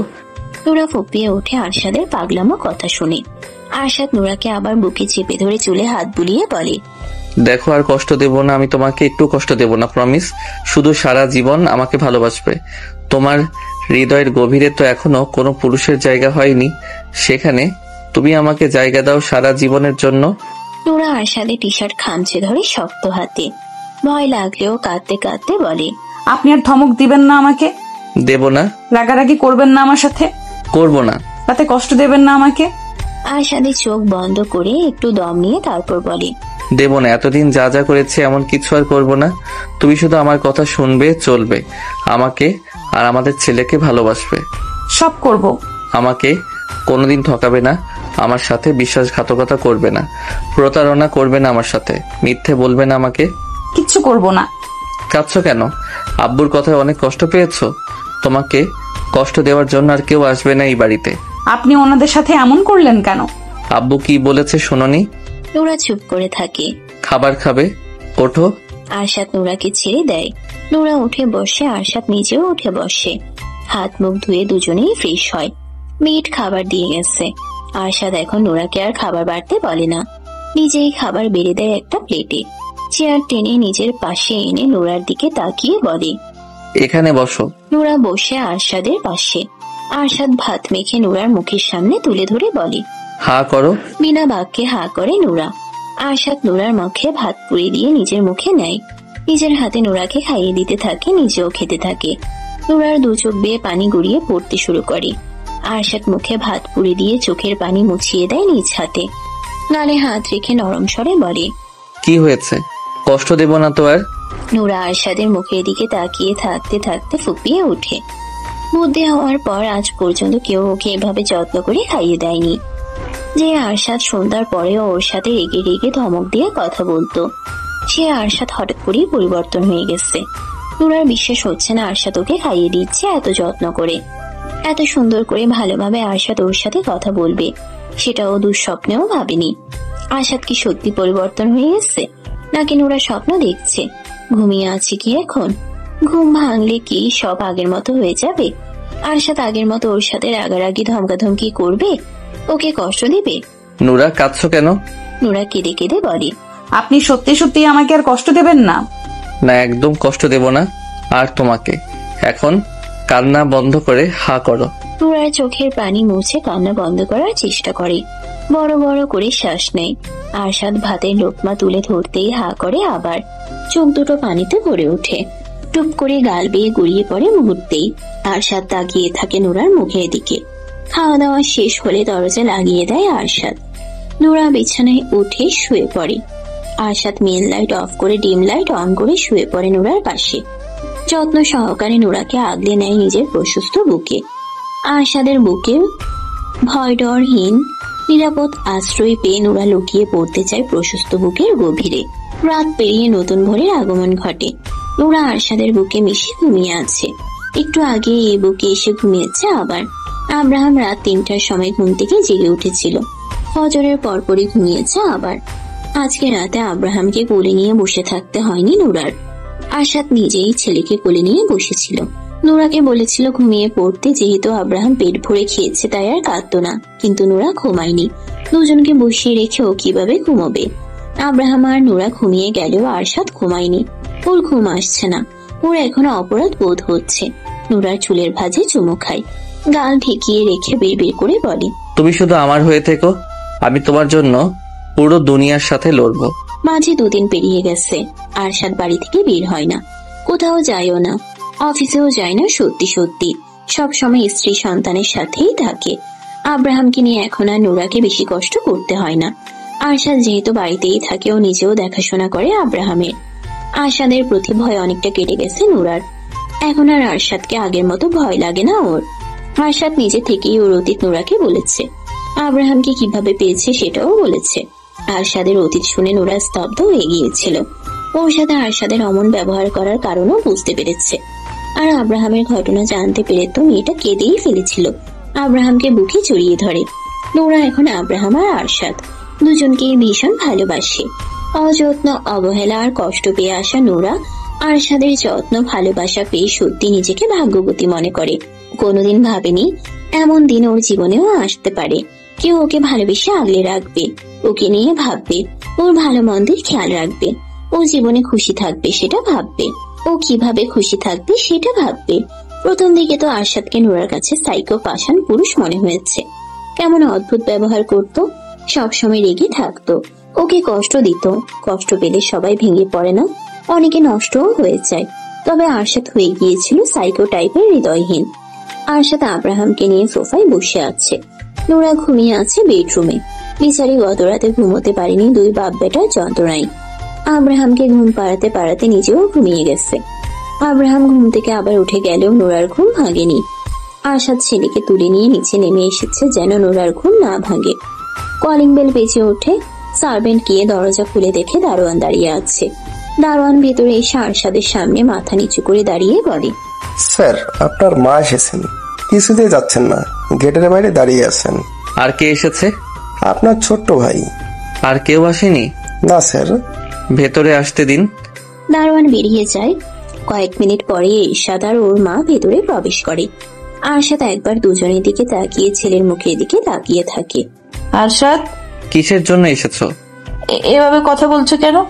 কিভাবে আশা করছো? কেন এসেছো সেটা বলো। এখনো রেগে আছো? কি জন্য এসেছো সেটা বলো। বাড়ি ফিরে চলো। আরশাদ ছেলের দিক থেকে চোখ সরিয়ে মা আর ভাইয়ের দিকে তাকায়। ওর তাকানো দেখিয়ে ভয় পেয়ে যায় আরশাদ। বাড়িতেই আছি আমি। ওই বাড়িতে ফিরে চলো। কেন? ওখানে আমরা সবাই আছি। এখানে আমার স্ত্রী সন্তান আছে। ওদের নিয়ে যাব। আমরাও ছেলের বউ আর নাতিকে কাছে পেতে চাই। তোমাদের কি মনে হয় যেখানে আমার স্ত্রী সন্তান সম্মান পাবে না আমি ওদের সেখানে নিয়ে যাব? সম্মান পাবে না কেন? অবশ্যই পাবে সম্মান। বাড়ি বয়ে এসে অপমান করে গেছো, আর এখন বলছো বাড়িতে নিয়ে গিয়ে সম্মান দেবে? How strange. এভাবে বলছো কেন? আমি আমার স্ত্রী সন্তানকে নিয়ে ওই বাড়িতে যাচ্ছি না। আরশাদের মা আরশাদের পাশে বসেন, ছেলের হাত ধরে বলেন, বাবা প্লিজ ফিরে চলো। তোমার আব্বু আর কিছু বলবে না। উনি মেনে নিয়েছে তোমার স্ত্রী সন্তানকে। মেনে নিল কেন? উনি নিজের ভুল বুঝতে পেরেছে। ভুল বুঝতে পেরেছে ভালো কথা, কিন্তু আমরা যাচ্ছি না। নোরা এখনো ছোট বাচ্চা, একটা মেয়ে, ও একা বাচ্চা হয়ে আর এক বাচ্চাকে একা একা কিভাবে সামলাবে? আমি আছি তো, আমি ওকে সাহায্য করব। তুমি তো সবসময় বাড়িতে থাকবে না। বাড়িতে না থাকলে থাকবো কোথায়? অফিসে তো আর যাবই না, বাইরেও আমার কোনো কাজ নেই। তুমি নিজের বিজনেসের জন্য তো বছরে 2-3 বার স্পেনে যাও, তখন নুরায় একা একা কিভাবে সামলাবে? বাড়িতে মেড আছে। তুমি যাবে না? না, নোরা যদি রাজি হয় যেতে তবুও যাবে না। আমার কথার উপরে নোরা টু শব্দ করারও সাহস করবে না। মেয়েটা কে এইভাবে ভয় দেখাচ্ছ কেন তুমি? আমার কথা শেষ হলে আসতে পারো, আমার কথা বলতে ভালো লাগছে না। আরশাদ, আমি তোমার মা। সেজন্যই এতক্ষণ ধরে কথা বলছি। প্লিজ ফিরে চলো বাবা। তোমাদের কি মনে হয় যে এই রুমে ওই নষ্ট মহিলা বছরের পর বছর থেকেছে, সেই রুমে আমি আমার স্ত্রী সন্তানকে নিয়ে থাকবো? ওই রুমে না থাকলে অন্য রুমে থাকবে। আমি ওই বাড়িতেই ফিরতে চাই না। তুমি অতীত থেকে পালিয়ে বাঁচতে চাইছো? তুমি সবকিছু থেকে পালালেও নিজের থেকে কিভাবে পালাবে ভাইয়া? ওই রুমে ওই বাড়িতে শায়লা থাকলেও তোমার বুকেই তো ঘুমিয়েছে। আগুন চোখে তাকায় ভাইয়ের দিকে। এরশাদ শুকনো ঢোক গিলে বলে, আমি বলতে চাইছি অতীত থেকে পালিয়ে বাঁচার চেয়ে অতীত ভুলে যাওয়াই ভালো। তুমি ফিরে চলো। ভাবি আর আব্রাহামের মধ্যে নিজেকে ডুবিয়ে রাখো, অতীতের সব ভুলে যাবে শীঘ্রই। আমি যাব না এই বাড়িতে। এক কথা কতবার বলতে হয়? আব্বু তোমাদের যেতে বলেছে। তাহলে সে আসেনি কেন? ইগোর জন্য। ইগো নিয়েই থাকতে বলো গিয়ে। আরশাদ, ফিরে চলো। ওখানে গেলে আব্রাহাম পরিবারের সবাইকে কাছে পাবে তুমি। নুরারও বেশি কষ্ট হবে না। ওকে একা একা সামলাতে একটা বাচ্চা বড় করা খুব ইজি না। আমি যাব না বলছি তো। প্রয়োজনে সব কাজ ছেড়ে ছুড়ে আমি বাড়িতেই থাকবো। আরশাদের রাগ দেখে ওর মা চুপ হয়ে যান। আব্রাহাম ড্যাব ড্যাব করে বাবার মুখের দিকে তাকিয়ে হাত খাচ্ছে। ওকে দেখতে ভীষণ আদুরে লাগছে। নাতিটাকে একটু কোলে দাও। আরশাদ ঘাড় কাত করে মায়ের মুখের দিকে তাকায়। মুচকি হেসে বলে, নাতি? রাস্তার নাম পরিচয়হীন একটা বাচ্চাকে বাড়িতে তুললে বাড়ির মান সম্মান কমে যাবে না? একটা আজে বাজে মেয়েকে ছেলের বউ হিসেবে মেনে নিলে আব্বুর বংশের নাম ছোট হবে না? আরশাদ। আরশাদ চুপচাপ তাকিয়ে থাকে কিছুক্ষণ। আব্রাহামকে মায়ের কোলে দিয়ে বলে, আমি এখন কোথাও যাব না। যদি কোনোদিন যেতে ইচ্ছে করে তাহলে যাব, আর ইচ্ছে না করলে যাব না। তোমার অহংকারী হাজবেন্ডকে বলে দিও এই আরশাদ কারো ধার ধারে না, না এই সমাজের আর না মান সম্মানের। আমি যেভাবে খুশি থাকবো, ভালো থাকবো, সেটাই করব। অন্য কাউকে খুশি করার জন্য, ভালো রাখার জন্য নিজের খুশি, আনন্দ, ভালো থাকাকে বিসর্জন দেব না। প্রকৃতিতে রাত নেমে এসেছে। চারপাশ অন্ধকারে নিমজ্জিত। আশেপাশে কোথাও নেই শহরের কোলাহল, ব্যস্ততা। একদম শান্ত নীরব পরিবেশ। এরশাদ আর ওর মা রাতের খাবার খেয়ে কিছুক্ষণ আগেই বেরিয়ে গেছে। ওনারা হাজার চেষ্টা করেও আরশাদকে যাওয়ার জন্য রাজি করাতে পারেনি। আরশাদ নিজের কথায় অনড়। যাবে না মানে যাবে না। ওর যদি কোনোদিন যেতে ইচ্ছে করে তখন যাবে। আব্রাহাম একটু আগেই ঘুমিয়েছে। নোরা চুপচাপ শুয়ে আছে ছেলের পাশে। আরশাদ নিচে গেছে, এখনো আসেনি। বেশ কিছুক্ষণ পর আরশাদ রুমে প্রবেশ করে। নোরা মাথা তুলে তাকায় ওর দিকে। আরশাদ দরজা লাগিয়ে এগিয়ে আসে হাসি মুখে। এই গম্ভীর রাগী মুখে এখন বেশিরভাগ সময় হাসি ফুটে থাকে। হাসলে লোকটাকে মারাত্মক লাগে। নজর কেড়ে নেয় ওই হাসি। আরশাদ সোজা এসে বিছানায় উঠে নুরার দুদিকে চার হাত পা দিয়ে ঝুঁকে পড়ে মুখের কাছে। নুরার মুখের উপর ফু দিয়ে ভ্রু নাচিয়ে বলে, কি দেখো এভাবে তাকিয়ে? নুরা এলোমেলো দৃষ্টি বুলিয়ে বলে, তো কই? একটা কথা বলো। কথা বলতে গেলে তুমি তোতলাও কেন? কই? একটু আগেই তো কই বললে। নুরা চুপ করে থাকে। আরশাদ নুরার উপর ভর ছেড়ে দেয়। ঘাড়ে মুখ গুজে মৃদু স্বরে বলে, তুমি সারা জীবন আমার দিকে তাকিয়ে থাকো, আমি চুপচাপ সোজা হয়ে তোমার সামনে বসে থাকবো। শুধু আমি বাদে অন্য কারো দিকে না তাকালেই হলো। আমি অন্য কারো দিকে তাকাতেই চাই না, অন্য কারো নজরে যেতে চাই না। হাজার অন্ধকার রাত পেরিয়ে তোমার নামে ভোর হোক, আমি সেই প্রত্যেক ভোরে ঘুম থেকে জেগে তোমাকে দেখতে চাই। তোমার মিষ্টি হাসি দেখতে চাই, তোমার হাতের নরম ছোঁয়া পেতে চাই। অনন্তকাল তুমি আমার হয়েই থাকো। থাকবো। বলো ভালোবাসি। নুরা চুপ করে থাকে। বলছো না কেন? তখন তো বললাম। সারাদিন বলবে, আমাকে যখনই দেখবে তখনই বলবে। আমি সব সময় তোমার মুখ থেকে ভালোবাসি শুনতে চাই। এখন বলো। ভালোবাসি আপনাকে। আরেকবার বলো, শুনলে কলিজা ঠান্ডা হয়ে যায়। ভালোবাসি আপনাকে। আমিও ভালোবাসি তোমাকে। একটু চুপ করে আরশাদ আবার বলে, আমি আরো 3-4 বাচ্চার বাবা হতে চাই। বলো, আরেকটা সন্তান করে দেবে? আব্রাহাম তো এখনো ছোট। তো কি হয়েছে, আমার বাচ্চা ভীষণ ভালো লাগে। আমি ছোট ছোট 2জন বাচ্চাকে একসাথে কিভাবে দেখবো? আরেকজন হতে হতে আব্রাহাম তো হামাগুড়ি দেওয়া শিখে যাবে। আমাকে পাগল বানিয়ে ফেলবেন তো 3 জন মিলে। তখন আমি ভালো হয়ে যাব, কাজ বাজ সব ফেলে তোমার সাথে ছেলে মেয়েকে বড় করব। নুরা বলে না কিছু। গত 2 দিন ধরে আরশাদকে দেখছে আর অবাক হচ্ছে। হুট করে পুরো আরশাদ চৌধুরী পরিবর্তন হয়ে গেছে। রাগী গম্ভীর আরশাদ চৌধুরী হারিয়ে গিয়ে প্রেমিক আরশাদ চৌধুরী হাজির হয়েছে।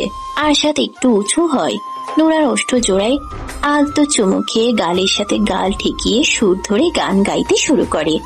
আমি এমন একটা তুমি চাই, এমন একটা তুমি চাই, যে তুমিতে আমি ছাড়া অন্য কেউ নাই।